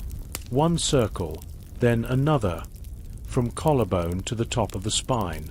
Each motion allowed the perfume to deepen with warmth. The oil was not for scent alone. It gave the skin a glow that caught candlelight later, when shadows fell and hearts softened. It softened the tension beneath the shoulder blades and prepared her, not only in body, but in spirit, for the night. Behind her, another girl prepared strands of papyrus fiber ribbon, soaking them briefly in rosewater before binding a lock of hair around each. Tiny curls would form by sunset, curling around her face like soft tendrils of ivy. Beauty here was not hurried. It was planted, tended, allowed to bloom, slowly. The household cat padded into view, tail swishing like a river reed. She rubbed against the girl's ankles, purring softly, as though sensing the hush of the moment. All was harmony, the rhythm of grooming and soft laughter, quiet, closed-circle warmth. From the high window above the courtyard, a voice floated down, an elder woman reading aloud in song-like tones from a love poem carved centuries ago on the tomb of a forgotten scribe. Your love has penetrated all within me, like honey soaked into water, like perfume poured into incense, like wine mingled with water. The words fell over the room like petals, invisible but fragrant. Those in the courtyard paused in reverence, letting the lines settle in their hearts like dust on stone. In the corner of the room sat a low shelf, and on it, wooden boxes with polished lids. Within these, pigments of deep ochre, green malachite, and powdered coal rested in silence, waiting to be stirred. A thin bronze applicator would be used to line the eyes, not only for beauty, but also for protection against the sun and spirits. The mirror they used was not glass, but polished bronze, slightly imperfect, gently distorted. When she leaned forward to see herself, the reflection reminded her not just of her appearance, but of time's soft touch. Nothing permanent, all in motion. She dabbed the green pigment above her eyelids, then smudged it just enough to look like it had been kissed by sleep. Her mouth was painted not with color, but with balm. Beeswax and date pulp blended into something that gave softness, not shine. When it was done, she leaned back and closed her eyes. Another girl reached for her anklets, thin gold rings carved with tiny lotus blossoms. They were slipped over her feet with reverence, as if dressing a sacred statue. Each ornament, bracelet, earring, ring, was a word in the sentence her body would soon speak without saying anything at all. As she moved to rise, her linen robe was shaken out and draped around her shoulders, light as moonlight. Embroidered with subtle thread, it shimmered slightly where the sun touched it, but it did not shout. Everything about her appearance whispered. From outside, a breeze drifted through, lifting the thin curtains. The scent of wet earth and clay pots came with it.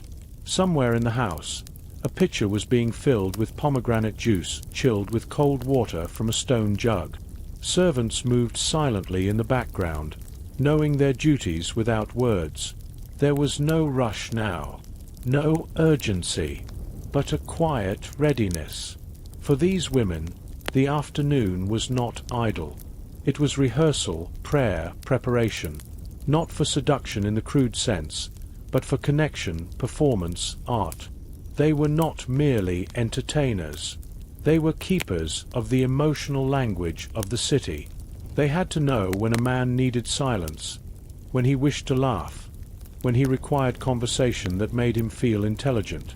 They had to remember the names of his children, his dead wife, his favorite wine, his recent dream, and yet remain, always, a step apart, mysterious, gentle, never quite reachable. In the final hour before dusk, she sat once more by the low fountain, feet tucked under, palms open in her lap. A single lotus floated nearby. She did not speak. She merely listened. To water, to breath, to the stillness between.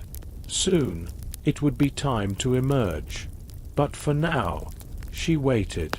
She was not performing. Not yet. This was the sacred stillness before the veil was drawn. And in this moment, even the guards watched quietly.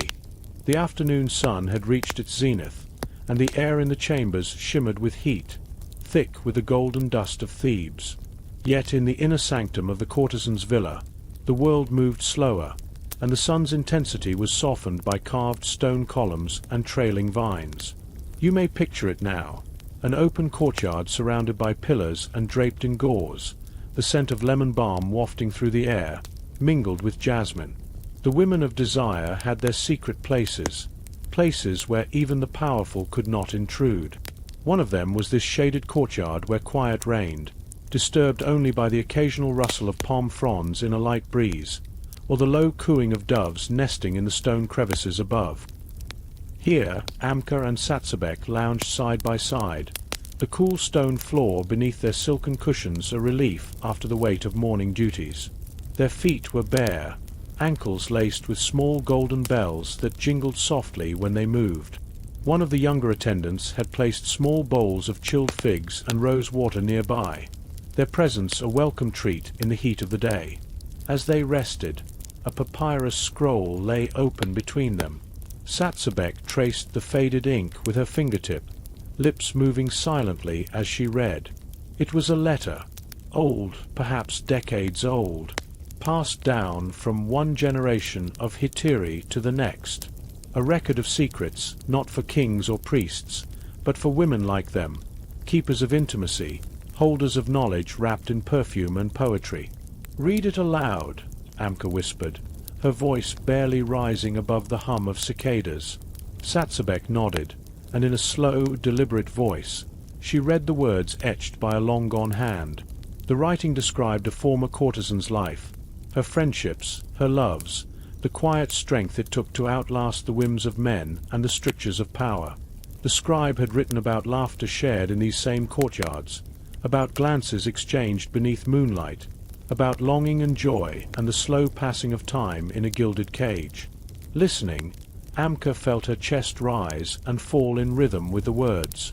There was comfort in the idea that others had lived this very life before her, had faced the same choices, felt the same ache to be known, not just desired.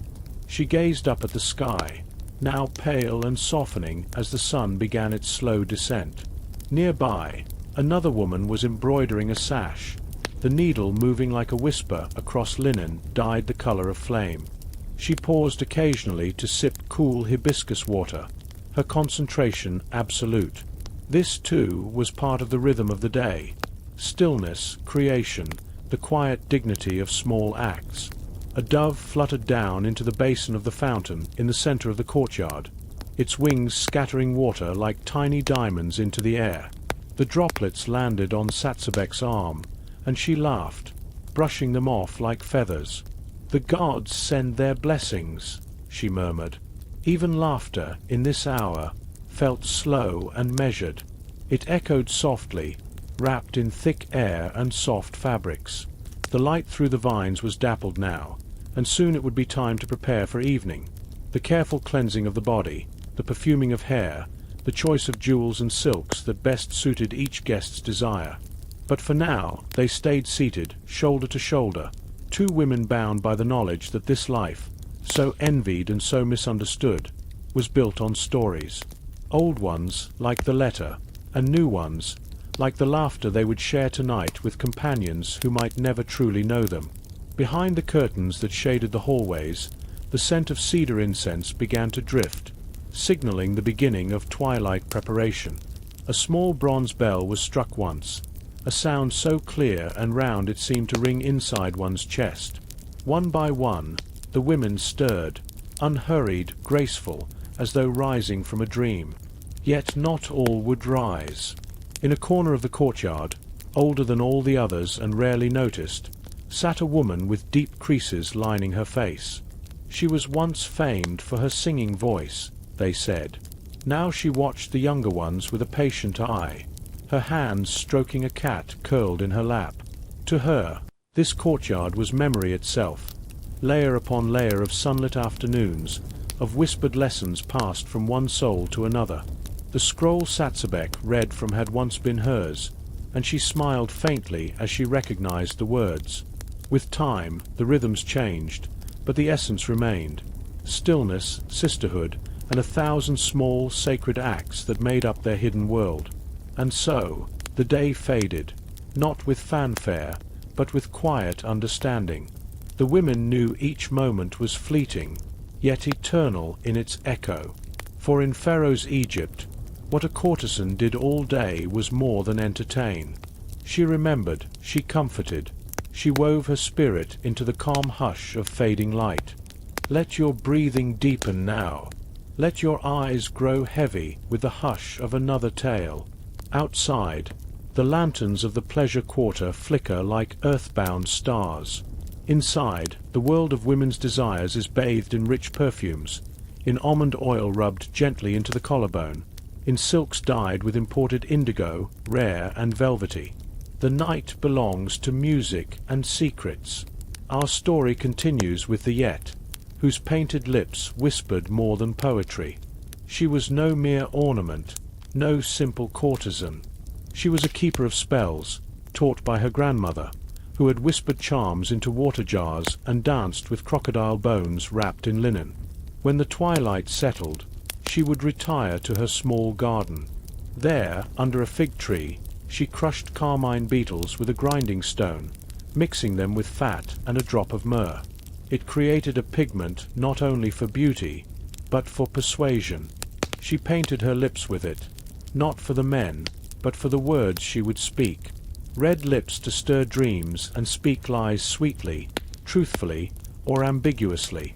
And on nights when she had no appointments, she would brew love potions, soft infusions of lotus stem, palm wine, and fig skin, things that slid across the tongue like silk. Sometimes she added a hint of mandrake root, crushed just enough to tickle the edge of sleep. Not every woman in the quarter practiced such things. But the Yet had always understood that desire was not only carnal. It was also a hunger of the spirit. The Pharaoh's vizier's son had once come to her with aching in his heart, not for pleasure, but for the affections of a woman he could not win. She gave him a ring made of fired clay, a simple thing with hieroglyphs etched along the band. "Speak her name into this before you sleep," she told him, "and wear it on the same finger you use to count your thoughts." The boy returned 3 weeks later, unsure if it had worked. The girl now visited his dreams, but not his arms. The Yet only smiled. There were other women like her in the quarter, older, quieter, retired perhaps from performance, but rich in talismans and stories. They gathered at the bathhouse during the hot season, when the walls sweated salt and the water smelled of hibiscus. Naked, wrapped in towels, they sat together and shared tales, not gossip, but spells, omens, superstitions. One believed the left eye twitched before betrayal. Another swore that if a cat slept at the foot of your bed 3 nights in a row, your dreams would come true. The Yet listened. She never dismissed anything. For in a world where gold coins dictated your bedding, it was the intangible that made one truly powerful. Charm, aura, mystery. That mystery required maintenance. Each morning, the Yet awoke early, well before her clients. She would light incense of frankincense and cedar, letting it fill the chamber before she began her silent toilette. She bathed with lotus petals floating in warm water, not for scent but symbolism, the lotus being the flower of rebirth. She scrubbed with ground date seeds and soft earth. Her skin was darkened slightly with ochre powder, giving it a radiant tone under candlelight. On the shelves of her chamber, tiny vials lined the wooden boards, crushed turquoise for eyeshadow, beeswax balm for her hands, henna leaves for her nails. Her favorite was a vial containing the essence of blue lotus, euphoric, narcotic, almost sacred. When she dabbed it behind her ears, her head would float for hours. She painted not to disguise, but to reveal the version of herself the client needed. If the man feared the Nile gods, she wore lapis lazuli around her neck, protective. If the man was a soldier, she placed a strip of crocodile hide in her sandals, for bravery and familiarity. And if he was a priest, she wore nothing but linen and silence. After her rituals were done, she would walk to the small shrine outside the pleasure house, built into the wall and dedicated to Hathor, goddess of love, music, and beauty. It held an image of the goddess with cow horns and a sun disk above her head. The Yet placed a small offering each day, a date, a flower, a bit of milk, and whispered the names of the women in the house who needed luck that night. The younger girls often came to her for advice. The Yet, what if he falls in love with me? Then let him, she'd say, but never let him own you. The Yet, do you think the goddess loves courtesans? I think the goddess is a courtesan, she'd say, brushing fig sap through her hair. Who else dances in golden mirrors and sings to the Nile? When night returned, the house lit up again. Musicians tuned their lyres, incense coils smoked above doorways, and laughter echoed down the plaster corridors. Thayet's clients would arrive in carriages, in robes of linen and gold-threaded sashes. But behind the glamour, the spells continued. In the brush of a hand, in the flick of coal-lined eyes, in the quiet spells murmured between bites of honeyed almond. This was her power, and she knew it. But there were nights, quiet ones, when she sat alone under the stars, staring out past the date palms toward the dunes. Nights when the moon hung low like a bowl of silver, and the jackals called faintly in the distance. On those nights she would unbind her hair, smear off the coal, and sit in silence, not as the Yet the enchantress, but as a woman simply breathing. And in those still moments she would remember the girl she had once been, dusty-footed, sharp-tongued, barefoot in the alleys of Memphis, and smile softly at the strange painted path life had led her down. For even the women of desire, in Pharaoh's Egypt, had desires of their own. Soft ones, secret ones, sacred ones. Lie back now, dear listener. Let your arms rest softly by your side. Allow your face to relax, your brows to ease. Breathe in gently, and out just as gently. You are safe here. You are warm and unhurried. Let the winds of time drift softly past your ear, like silk brushing over skin. Tonight, we return once more to the heart of ancient Egypt, past the ripple of the Nile, past linen curtains rustling in a perfume-drenched breeze, to a room awash in golden hues and the secrets of beauty and ritual. For this chapter will take us deeper into the sensual arts and the quiet magic that lived in mirrors, scents, and painted lids. Let the slow rhythm of the story lead you into a deeper calm as we begin. Our story today resumes in the powder-scented stillness of the House of Lotus. Morning has lifted, but not rushed. The sun rests like warm amber on the stone sills, and inside the chamber of Nile, the preparations for the day still echo with quiet ceremony. Naya leans over her bronze mirror, handheld, polished, circular, catching the glint of her own gaze.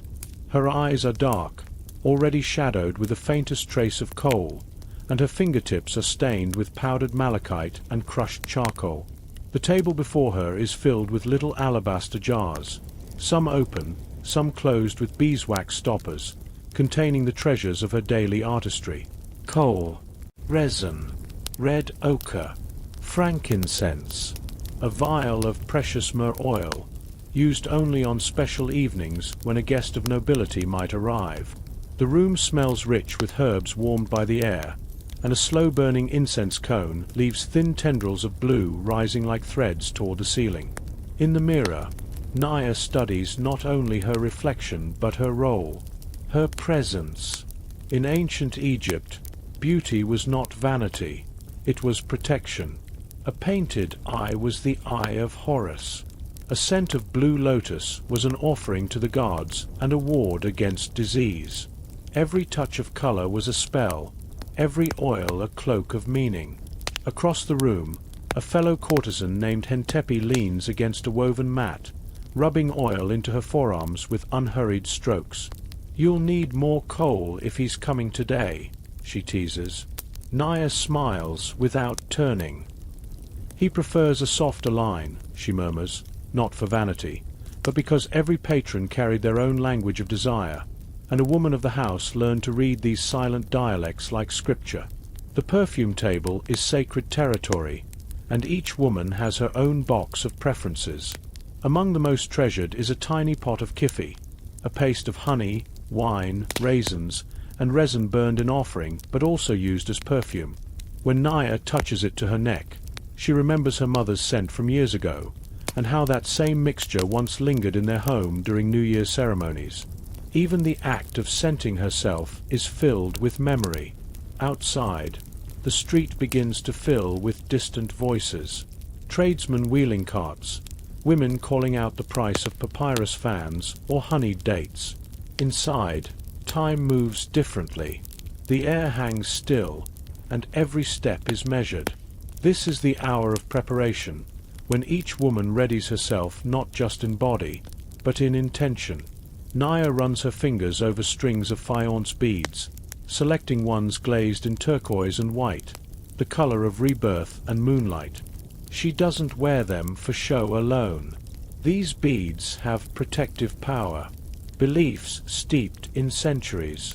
The House of Lotus might entertain governors and scribes, but beneath its quiet pleasures ran a vein of ritual, prayer, and ancient care. Soon, a soft knock.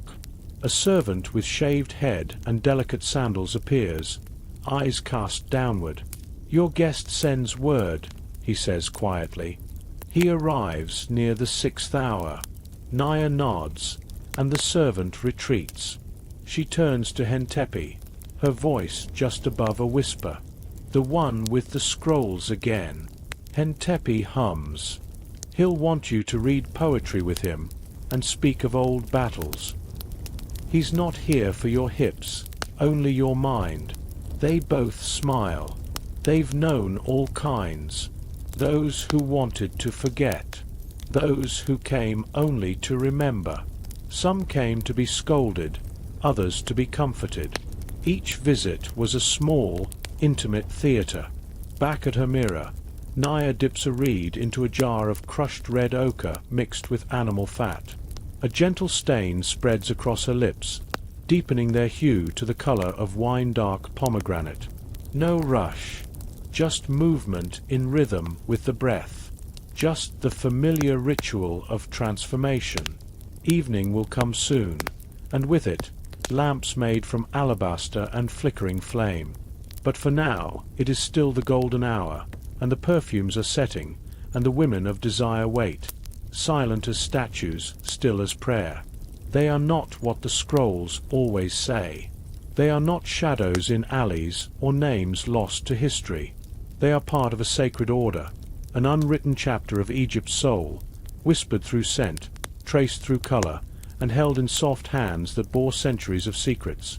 And as you drift, you can feel that air around you, warm, fragrant, rich with incense.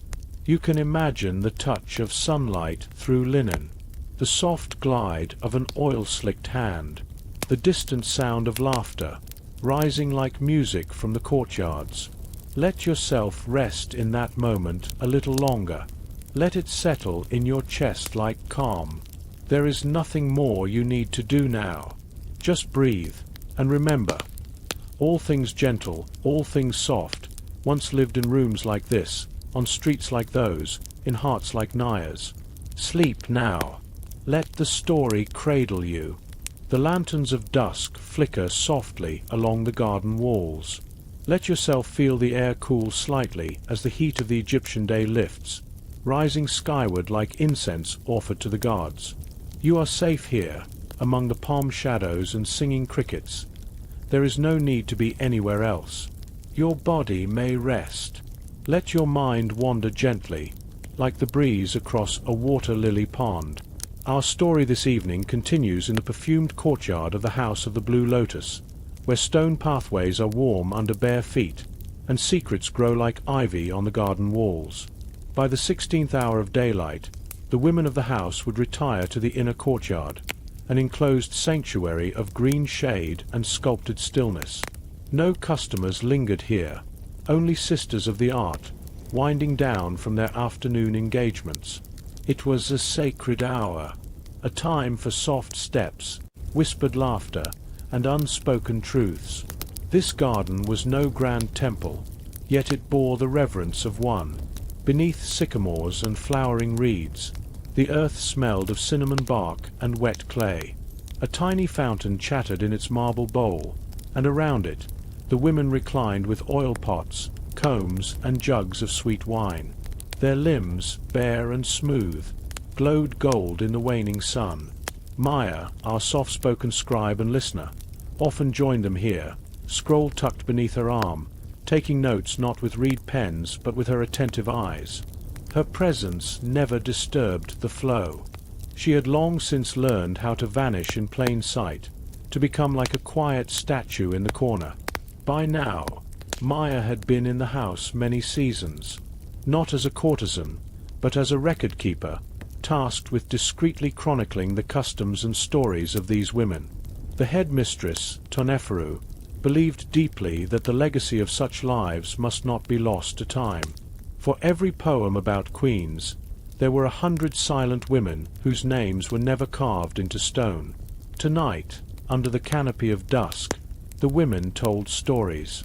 Not grand myths or political schemes, but soft memories. The first time they wore kohl, the silly love songs sung to them by nervous scribes.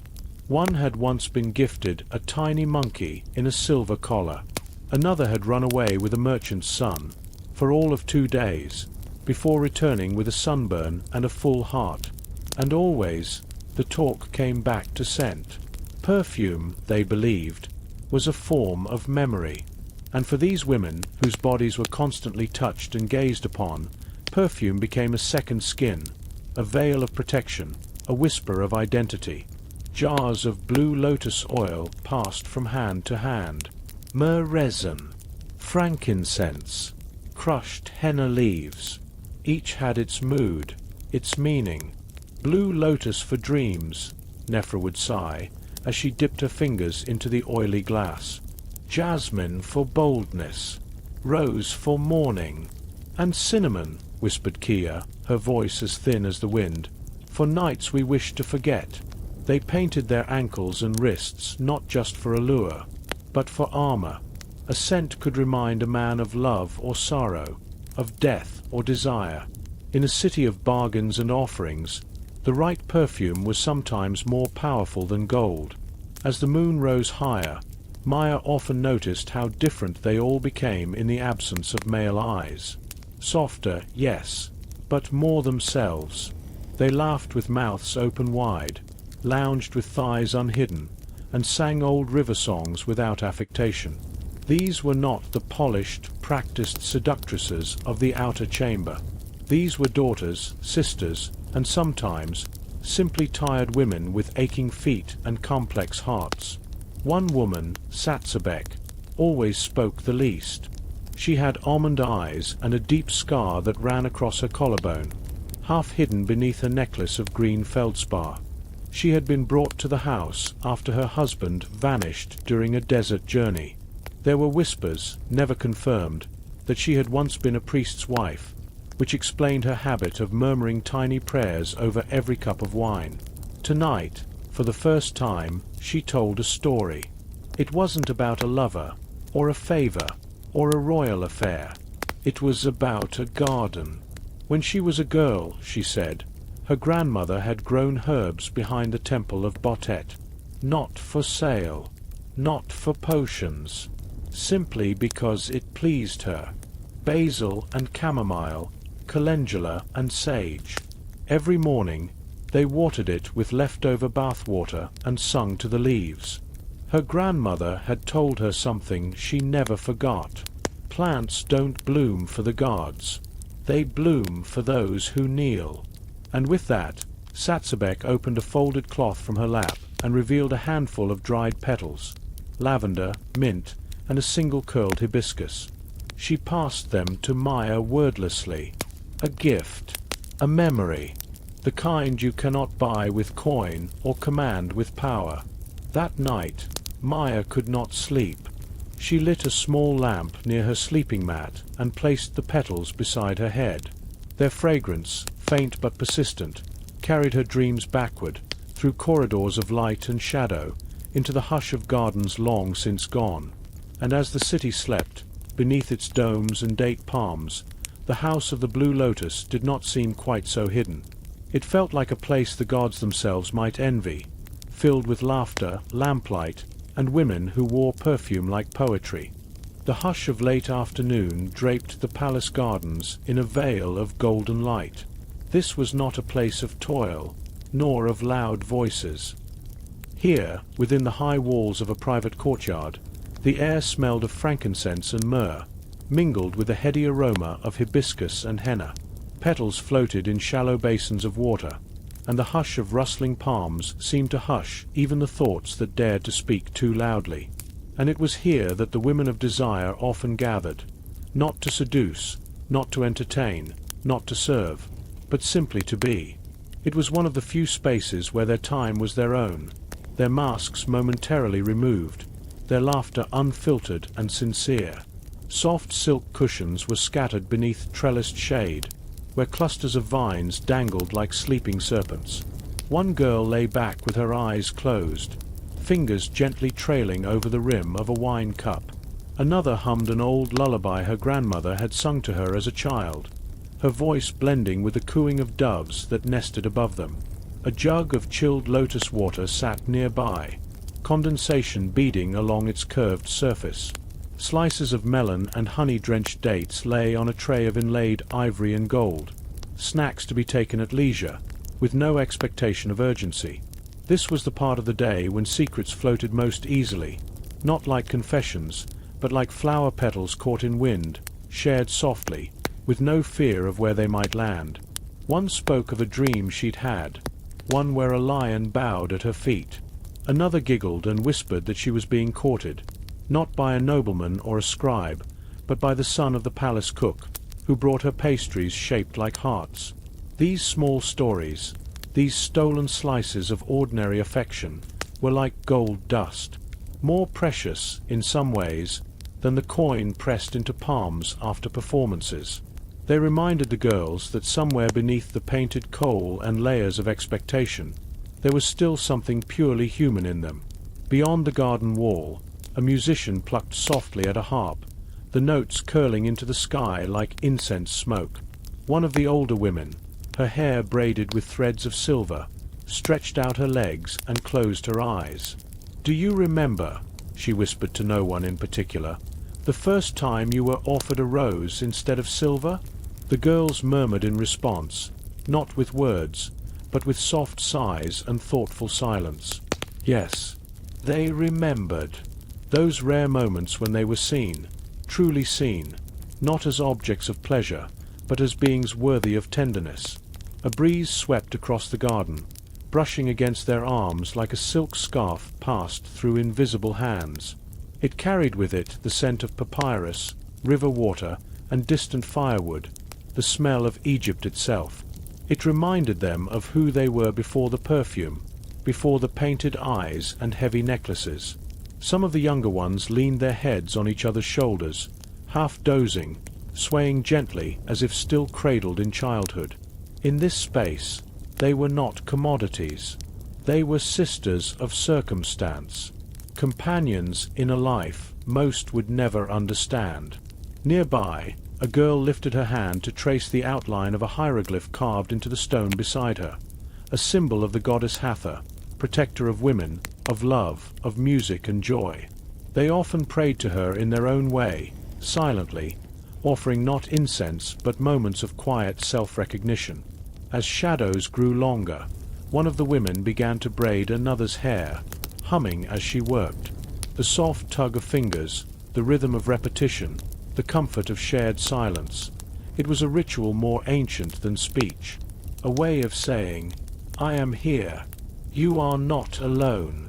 These courtesans were masters of illusion. In public, they moved like dancers through flame, graceful, untouchable, practiced. But here, in the safety of rustling fig trees and veils of sunlight, they could be tender without cost. A girl drew out a small box from her robes, a lacquered case containing tiny scrolls of poetry, written in careful script. They were love poems she had composed in stolen hours, never shared. But tonight, her voice was soft and brave. She read aloud. "You see only the oil on my skin, but not the dreams stitched inside me. You taste the wine on my lips, but not the prayers that rise behind them. I am more than this hour. I am thunder waiting in soft cloth." No one applauded. No one needed to. The garden held its breath, absorbing the words like water soaking into warm earth. Time slowed. One by one, the women reclined further into the cushions, lulled by the smell of drying jasmine and the rhythm of the evening wind. A few closed their eyes fully. Others kept them half-lidded, watching stars wink open in the deepening sky above. Somewhere far away, a distant drumbeat echoed, a signal of celebration or ritual.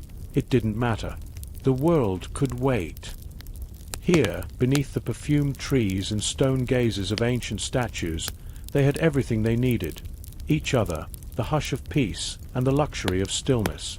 Let yourself imagine it now: the rustle of linen against your skin, the softness of a velvet cushion beneath your head, the golden hush of sunset filtering through scented leaves. Let your breath follow the rhythm of those doves above, soft and even. Let your thoughts drift like lotus blossoms on water. This moment is yours too. Quiet, safe, sacred. Sleep finds its way here easily, as the gardens darken and the fireflies begin their silent dance. You are welcome in this stillness. Stay as long as you need. The cool hush of early dawn clung to the edges of the walled courtyard, where the air still shimmered with hints of myrrh, rose, and bruised cardamom. In the private rear gardens of the perfumers' quarter, long before the city stirred to life, a woman walked barefoot between rows of slender reeds and curled papyrus fronds. She held a small copper bowl to her chest, breathing in its ghostly warmth, infused from the heat of the coals used to soften fragrant oils the night before. Her name was Naima, and for today her story belongs to us, wrapped gently in the silk of dreams, meant not for history books, but for quiet evenings like this one, where the past floats just beyond our reach, soft as a sigh. Naima was not a courtesan in the public sense of the word. She was not famed in the salons of Memphis or summoned to the great mansions of viziers. But in a perfumed alley off the Nile's curling edge, she held a quiet power of her own. She was a scent-maker, one of many anonymous artisans behind the allure of women far more visible than herself. She learned to weigh incense in silence, to test jasmine against neroli not with speech, but with memory. Her ears knew the purr of crushed sandalwood from yards away. She could steep blossoms in sesame oil and wait for weeks without faltering, counting neither days nor praise. But what Naima crafted most carefully was not oil, but identity.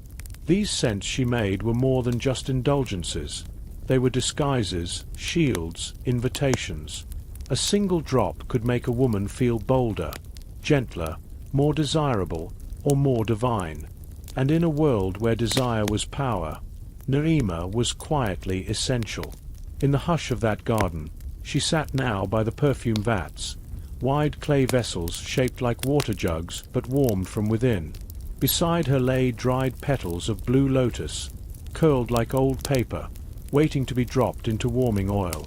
She reached toward the pile without haste, fingers tender, dropping petal after petal into the waiting liquid. Each one unfurled like a spell, its deep color seeping into the golden base with slow determination. A pair of turtle doves cooed in the thorn fig branches overhead. Somewhere deeper in the city, a pot clanged against stone. But Naima did not flinch. This was the sacred hour, not of ritual or prayer, but of preparation, of the secret hands that made other women glow in public light. Women like Jatira, whose feet never touched soil, whose arms wore golden serpents, and whose laughter turned heads across temple courts. But Jatira, like many, came here at least once a moon, slipping through side streets under silk, veiled against wind and gossip. She would sit across from Naima, bare-backed, spine long, and let the oils be brushed into her skin like a hymn. Naima never spoke when she worked. She let the oil speak instead, spiced with honeyed date or prickly galbanum, with hints of cedar and wine-soaked fig. Each blend told a story. There was one oil for the woman hoping to entice a poet, soft and smoky, with tears of amber and whispered pepper. Another for those who served in the temples of Hathor, resinous, opulent, anchored with crushed pine and dried pomegranate skin. Naima knew them all. Today's blend was for herself. She did not plan to go anywhere. She had no admirer waiting beneath reed shade or by the ferry docks. But even a hidden woman needs to remember she is alive. She brushed the warmed oil along her collarbone with the edge of a goose feather, her fingers trembling only slightly as the scent rose to meet her breath. Not floral, not woodsy, something in between, neither young nor ancient, just enough. The hush lingered. The garden began to stir, and into this tranquil space came another figure, Mirit, the girl who swept the floors of the perfume house. She moved with the shyness of a deer, always half expecting to be scolded, but Naima only nodded in quiet welcome. "Do you want to learn?" she asked, her voice more breath than sound. Mirit blinked, surprised. "You'd teach me." Naima dipped her finger in the bowl and held it beneath the girl's nose. "What do you smell?" Mirit closed her eyes. "Thought. Like rain, but warm. And something dry." Naima smiled. "You smell memory." She showed the girl how to crush fennel seed without bruising it, how to time the infusion of bitter orange rind, so it didn't sour the base. Mirit watched with reverent awe. She had seen the courtesans come and go, seen their jewels and charm, but this was the first time she saw the spell being made, layer by fragrant layer. "I thought they made themselves beautiful," Mirit said softly. "They do," Naima agreed. "But they use what we give." And somewhere in that shared silence, something gentle passed between them. Not power exactly, not yet, but promise. By mid-morning, the courtyard would fill with voices. Scented water would be strained and cooled. Clients would arrive, some shy, some proud, some heavy with secrets. Naima would blend and pour, and Mirit would sweep and stir, and one day, perhaps, scent the skin of the most envied women in all Thebes. But for now, just for now, there was no need to hurry. The warm oil, the blooming vats, the distant cooing of birds, it was all enough. Let this chapter wrap you in quiet sweetness. Let the fragrance of blue lotus drift softly through your imagination. Let the gentle repetition of crushed herbs and warming vessels echo like a lullaby. The women of desire may walk gilded corridors, but it is women like Naima, quiet, unseen, calm, who spin the very silk of those dreams. Sleep comes like oil on skin, slowly, deeply, and without edges. Let it settle now. Feel yourself sink deeper into calm, each breath carrying you further into the ancient hush of Egypt's twilight. The air is warm, but not oppressive. A soft breeze carries with it the scent of lotus blossoms and river reeds, the slow rhythm of a water wheel turning echoes faintly in the distance. Let your thoughts grow still, like silt settling on the bed of the Nile. Our story continues in a courtyard near the Temple of Hathor, where the sun has begun its gentle descent toward the horizon, staining the sky with watercolor shades of pink and gold. In this courtyard, ringed by high whitewashed walls and framed with potted palms, a group of women gather at the end of day. Some are reclining on low benches strewn with linen cushions. Others are sitting cross-legged on woven reed mats. The scene is serene, familiar. These are the women of desire, courtesans who've spent the day in movement, observation, and quiet influence, and now they return to one another for rest, laughter, and reflection. One woman, older than the rest, begins to hum softly. Her voice is low and breathy, like wind brushing across tall grasses. She sings songs passed down from her own teacher, verses used to soothe a client's heart, or to draw laughter from the lips of a lonely widow. The younger women smile as they listen. Some stretch out their arms, working out the day's weariness. Others sip from cool bowls of pomegranate wine, the tart sweetness lingering on their tongues. This is the golden hour, their time. The courtesans in this circle come from different paths. Some were trained in temples, educated by priestesses in the ways of music and incense, in dance and medicinal oils. Others were raised in bustling homes where desire was survival, and learning came through watching, listening, adapting. They are not strangers to each other's stories.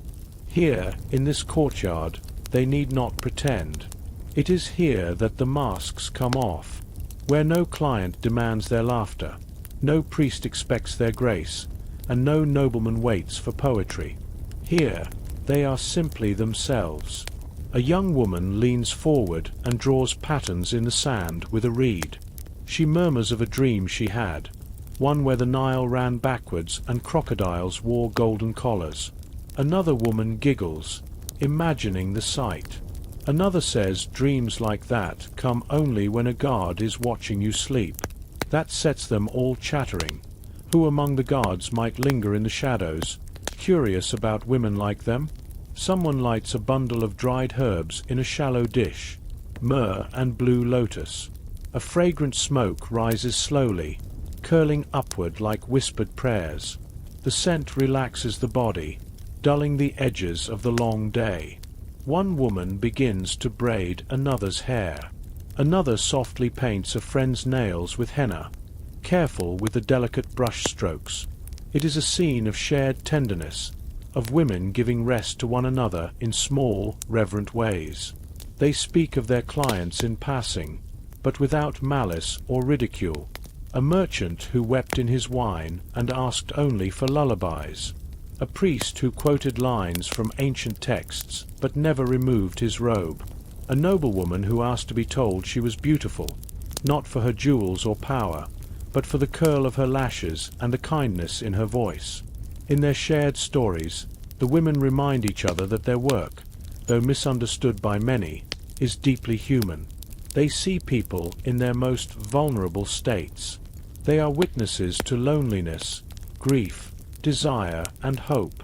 They are not simply dancers or lovers, but keepers of secrets, interpreters of silence, and gentle holders of forgotten hearts.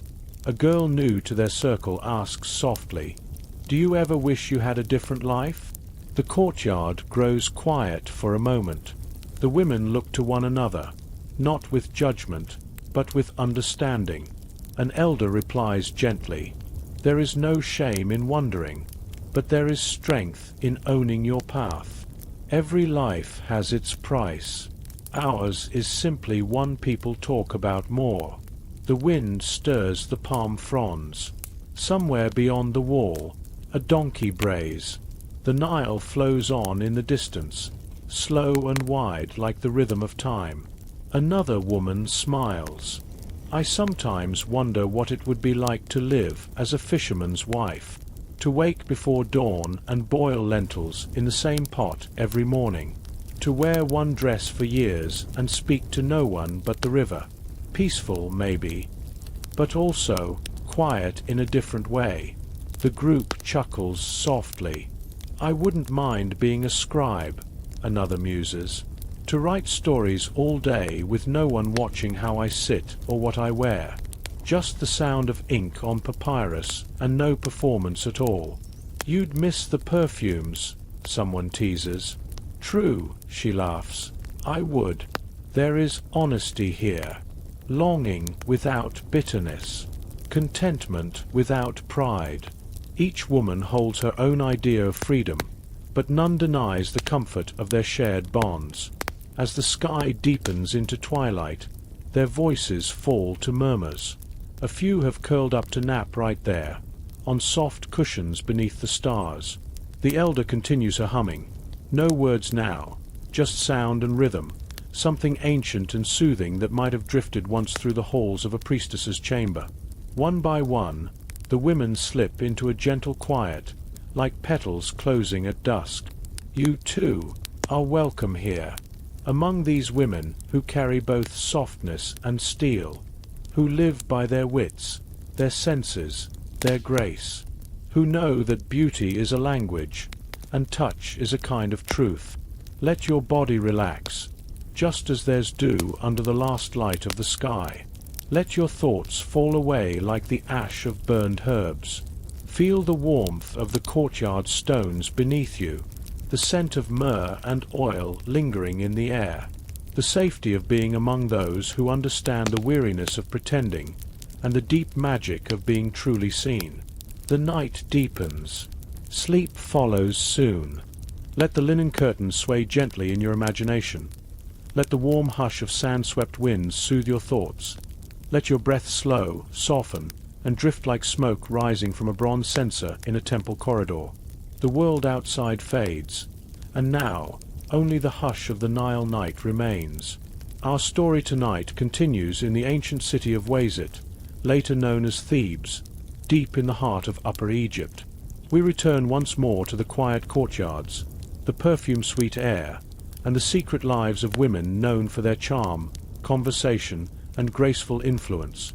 The sun had begun to dip behind the limestone hills that flanked the west bank, casting long lavender shadows across the Courtesans' neighborhood.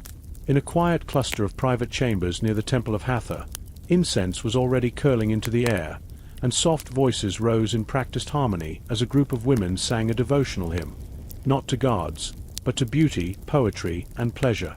Among them was Salu, a woman now in her early 30s, known not just for her beauty, but for her keen wit and her skill in the delicate art of storytelling.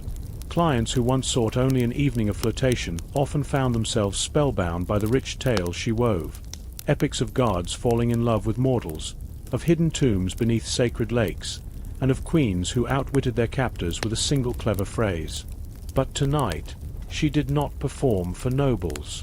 Tonight was a gathering just for the women, courtesans and dancers and perfume makers, each seated on cushions with cups of barley beer or cool pomegranate juice in hand. It was a time of unwinding, of sharing gossip, laughter, and silent comfort. "I heard Lady Menhet has taken a liking to a priest," one woman whispered behind her hand. "Imagine, a priest!" They giggled, their laughter low and honeyed. The room was lit only by small saucers of oil with flickering wicks, and every movement cast slow, warm shadows on the walls painted with lotus motifs. Salu reclined, head against a pillow stitched with blue thread. "Even a priest cannot resist the scent of blue lotus and soft hands," she said. Her voice was not mocking, it was affectionate, almost wistful, because despite their laughter, despite the confidence they wore like coal, many of them harbored private longings, for lovers who had moved on, for children raised in other homes, for a quieter life. But tonight, They allowed themselves this gentleness. They passed around a silver dish of honeyed dates and took turns massaging each other's shoulders, a sisterhood formed not of blood, but of shared understanding. Later that night, under the star-cloaked sky, a procession passed near the edge of the neighborhood. Not a parade, but a ritual walk. Priests carrying torches, servants scattering petals, and a small veiled figure at the center. A temple initiate, it was said, being led to her new station within the House of Life. The courtesans, watching from the balcony above, did not speak until the procession was well past. "Do you ever wonder what it would have been like," whispered Asha, her fingers playing with the fringe of her shawl, "to serve the gods instead of men?" Solu's eyes followed the torchlight until it vanished into the distance. "We serve something else," she said softly. "The memory of pleasure, the art of listening, the hunger of the heart. All of it has power." Below, the last of the petals scattered in the wind. By early morning, before the market stirred and the temple bells rang, Solu had already risen. She sat alone on a mat near a shallow basin of water, washing her hands with powdered natron. This daily purification was part ritual, part habit. As she cleansed her skin, she murmured a quiet prayer, not to the grand gods of sun and sky, but to Hathor, patroness of music, dance, and desire. She placed 3 offerings on her private shrine: a slice of fresh fig, a tiny alabaster cup of sweet wine, and a strand of beads she had rest-wrung herself the day before. Each offering, however small, was a tether, something to keep her spirit grounded. In the same room, tucked into a corner, was her ledger. Not all courtesans could read or write, but Solu had been taught by a former lover, an aging scribe who had once fallen hard for her stories. Since then, she had kept track of appointments, finances, and names in neat, careful hieroglyphs. And sometimes, when no one else could see, she wrote poems. Short ones, dreams pinned down in ink, secrets that would never leave the papyrus scrolls tucked behind the shrine. As the sun climbed higher, Solu's courtyard filled with light. Today, she had no formal appointment until sundown. That meant time for a slow meal, time to visit the spice cellar down the road for more sandalwood chips, time to call on a young musician she'd been mentoring, teaching her not just songs, but posture, poise, and the subtle tilt of the head that conveyed confidence. But first, she tended to the garden behind her home. The papyrus plants were growing thick, and small blue flowers bloomed at the edge of the water trough. She knelt among the reeds, smoothing the soil, her linen robe tucked neatly around her knees. Courtesans in ancient Egypt were not confined to one role. Some were dancers, some were poets. Others, like Solu, became quiet patrons of the arts, helping other women rise in a world where charm and intelligence could build invisible empires. As she pruned a vine, a soft breeze stirred her scarf. The city beyond the garden buzzed faintly with activity, vendors setting up, donkeys braying, children calling to one another. But here, in the hush of the garden, all was still. It was in this stillness that Solu felt most herself, not as a commodity, not as a role, but as a woman who had learned to move through the world with grace and mystery, who had learned that beauty was fleeting, but kindness and presence, those things remained. She stood, dusted her hands, and smiled to no one in particular. Somewhere, a harp was playing, and the day, gentle and gold, continued on. Sure. Just breathe. Let the warmth of the Egyptian air wrap around your limbs like a soft linen shawl. The afternoon sun has begun to descend now, casting golden fingers across the Nile. In the courtyards and quiet corridors of the pleasure house, shadows grow longer, and everything slows. You are safe. You are calm. Let the outside world fall away like a silk robe from the shoulders. Just breathe. And listen.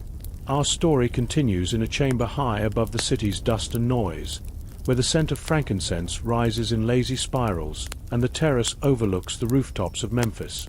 Up here, above the bustle of merchants and scribes, one of the courtesans reclines beneath a woven reed canopy. Her name is Itet. Her feet are bare, adorned only with a single gold toe ring. A slave girl fans her gently, while another grinds the petals of blue lotus into a basin, mixing them with unguent and almond oil. This is Itet's hour of reflection, the quietest moment of her day. She lies back on a cushioned couch and stretches like a cat, her linen gown slipping from one shoulder. There is no one to impress now. The noblemen have gone, their laughter echoing faintly from the courtyard steps below, their favors earned and their worries momentarily set aside. Now, she savors the stillness. A small box lies on the table beside her, carved from polished sycamore and inlaid with bits of lapis lazuli. It holds the letters, secret scented scrolls passed between lovers, clients, and rivals. She unties the latest one and reads it slowly, her lips moving silently as her eyes flick over the papyrus. A wealthy architect, fond of metaphors, has written her a poem describing her as the last full moon before the flood. She smiles softly, not at the flattery, but at the phrasing. She will write him back, but not today. Below the terrace, in the kitchen courtyard, servants prepare the evening tray. There will be figs soaked in honeyed wine, almond pastries wrapped in papyrus leaves, and small clay cups filled with sweet date beer. These are not meals to satisfy hunger. These are offerings to delight the senses. Each bite must be savored, each taste a whisper of the divine. Itet rises slowly and walks to the edge of the terrace. Her bare feet make no sound on the sandstone. She leans against the ledge and watches as a group of children chase one another through the alleyway below. Their laughter rises up to her, a reminder of a life she never quite had. Her own childhood was brief, whisked away in a sudden tide of expectation and training. Her beauty, they said, would be her future, but no one warned her how much that beauty would come to feel like both crown and chain. Inside the chamber, her friend Renu enters. Renu is older, her face a tapestry of fine lines and wisdom. She carries a jar of fresh coal and a small bronze mirror.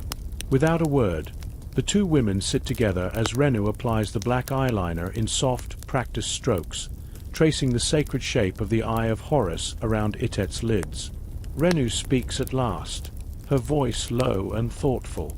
"The high priest's brother will visit tomorrow," she says. "He brings with him a falcon feather and a promise." Itet nods, but says nothing. Promises come and go, like the river's tide. Some are sweet, like hibiscus tea in the morning, others bitter, like the wine served at the end of a long, weary night. But all pass eventually. The final light of day fades into blue.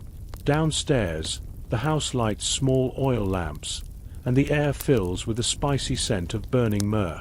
The evening has begun, and with it, a different rhythm takes hold, softer, dreamier, less urgent than the day's pulse. A soft melody from a reed flute floats up from the common room below. Before returning indoors, Itet gazes once more at the horizon. She often wonders if her mother, now gone many years, once stood in a place like this, watching the very same sunset. In that moment, under the starlit hush of Egypt's sky, time feels slow and sacred, as though the gods themselves have paused to listen. Tonight, the courtesans will dance, not for money, not for seduction, but for the moon, for each other, for the beauty of movement itself.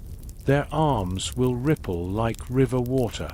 Their hips will sway with the grace of palm branches in the wind, and for just a while they will be daughters of Hathor, goddess of joy and music, moving between shadow and starlight.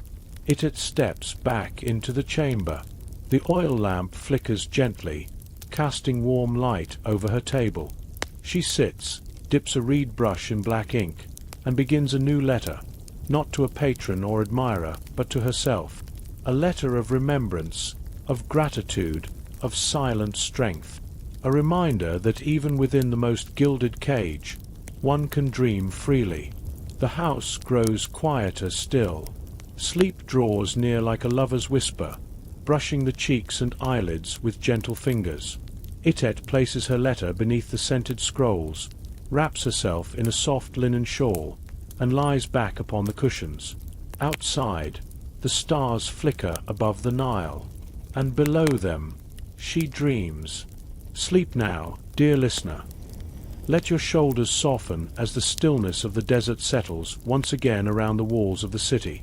The warm winds of Egypt have cooled into a gentle hush, brushing against linen curtains that drift lazily in the night.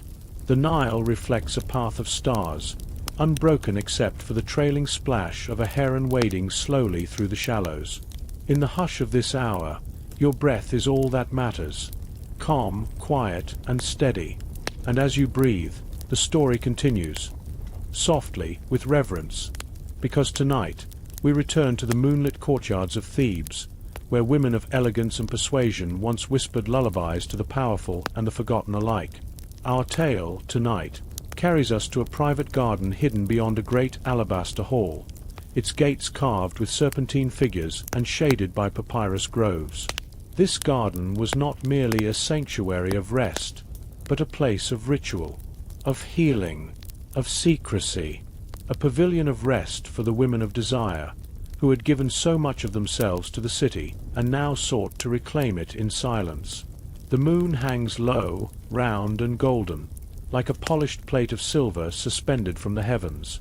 Beneath its glow, on a raised wooden platform, incense spirals into the night. It is a temple not built for gods, but for the mortal body itself.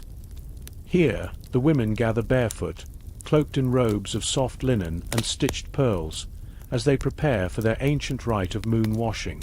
The ritual is simple, but tender. First, rose water poured slowly into copper basins, cooled with desert herbs, thyme and mint, lavender and dried lotus petals. The scent fills the air as they begin to bathe their hands, then their faces, then the backs of their necks, massaging away the salt of the day. An elder woman hums a hymn, soft and echoing, a chant so old its meaning is half forgotten. But it is not the words that matter. It is the rhythm, a lullaby for the limbs, a spell for soothing weary hearts. Each note is meant to relax the breath, to loosen the clenching jaw, to soften the eyes that have seen too much. One by one, they take their turn beneath the silver basin, dipping fingers and whispering wishes. Some speak of distant lovers. Some pray for silence. Some say nothing at all. Only the hush of the wind answers them. Later, soft oils are brought forth, sweet almond, myrrh, and saffron infused with crushed date seed. The women take turns anointing one another, stroking the oils across bare shoulders, along collarbones, over the palms and soles of feet. The scent, the sensation, is hypnotic. It is not erotic. It is restful, maternal, sacred. A touch that says, "You are whole again. You may sleep now. You are safe." And behind them, the sacred cat watches. Draped in gold collars and lapis charms, the feline guardian of Botet curls her tail beneath a fig tree and blinks slowly in approval. These women are her children, her priestesses, her dancers. They have served beauty, and now beauty serves them. Beyond the pavilion, drums throb faintly in the distance. Perhaps a festival still stirs by the riverbanks. But here all is still. The noise of the world is held at bay by woven screens and ivy-draped pillars. Time slips sideways in this garden. Minutes stretch into hours, and the women, like lilies, float through it with closed eyes and hearts finally unburdened. A young girl, new to the house, timid and still learning, sits beside a shallow fountain. Her fingers trace the mosaic tiles, cool and chipped from centuries of use. An older woman sits beside her, and places a date in her palm. "You don't need to speak tonight," she whispers. "Only breathe." The river listens better than men ever do, and so they breathe together. Deep, slow, tidal. Inhale, moonlight and jasmine. Exhale, worries and wounds. It is not silence they seek. It is peace. And they have found it here, under this moonlit canopy. Later, as the wind grows cooler and the ritual closes, they wrap themselves in embroidered shawls and lie beneath the stars. A few speak softly, memories of childhood, of temples long buried beneath the sand, of dances in Alexandria. Others close their eyes and drift, lulled by the scent of lotus and the slow pull of slumber. The women of desire are not just companions of pleasure. They are carriers of memory, keepers of fragrance, weavers of story. And as they sleep, the city forgets them for another night. But the wind does not. It circles through the garden, through the reeds, through the open colonnades, whispering their names to the moon. And perhaps, if you are very quiet now, you might hear it too. The rustle of palm leaves, the faint laughter of forgotten souls, and the gentle hush of sleep falling over those who once lived lives of painted eyes and unspoken sorrow. Rest now, dear listener. Let the hush of ancient Egypt cradle you. Let the Nile carry your dreams. Let your body grow still now. Sink deeper into the comfort of your space.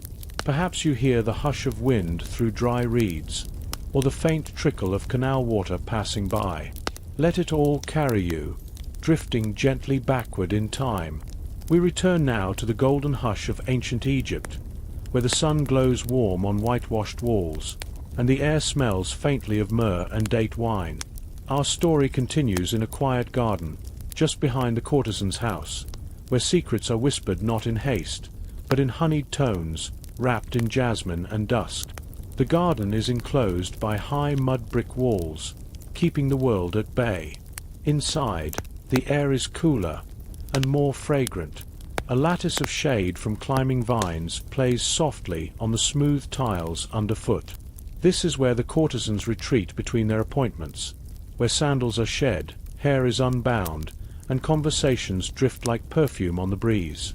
One of the younger women, a new arrival to the house of pleasure, sits cross-legged beneath the sheltering leaves of a fig tree. Her name is Senet. She is learning, not only the art of touch and perfume, but the deeper ways of presence. How to read a man's longing before he names it. How to smile with both restraint and promise. How to move like a sigh before it escapes the lips. And this is where she is now, learning from the older women. Their voices are low, never hurried. They speak in parables, in gently winding stories that reveal the rules of this hidden life. They tell her not only of princes and priests, but of their own shifts of power. How a whispered name passed from mouth to mouth can change one's fate. How influence is gained in silences between laughter. Nearby, another woman, Nefru, combs oil through her hair, eyes half closed, humming an old hymn to Hathor. Her voice is like velvet, curling into the air, invoking the goddess of love, of music, of sacred intoxication. Some of the women close their eyes when she sings. Some rock gently, as if remembering something long ago.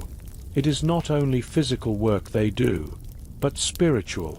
They become vessels for comfort, memory, and longing. Outside the garden walls, the city thrums with heat and haggling. But within, time stretches. The breeze rustles through palm fronds. A clay pot gurgles cool water down a channel to the bathing basin. It is this middle time of day, neither morning preparation nor evening performance, when the courtesans find space for themselves. Sometimes they write. Yes, some of them can write, or sketch little scenes on broken pieces of pottery. Not all the women are born into this life. Some are former scribes' daughters, some temple acolytes who chose their path, some debt-bound wives seeking coin to ransom a future. and they tell their stories here, safely, in laughter and wine. Today, there is a festival approaching, the beautiful feast of the valley, and whispers of plans flit through the garden like birds. The women speak of what to wear, of which coal will not run in the summer sweat, of which clients are coming across the river from Karnak. One of the elder women predicts there will be gifts, lapis bracelets, anklets carved from carnelian, perhaps even a leopard skin wrap from Nubia. Later, the air cools and golden light slants across the tiled bench where Senet sits polishing her anklets. She is preparing to meet a patron tonight, not a regular, but one who has sent gifts in advance. Honeyed almonds, a scroll of poetry, and a fine pair of sandals from Memphis.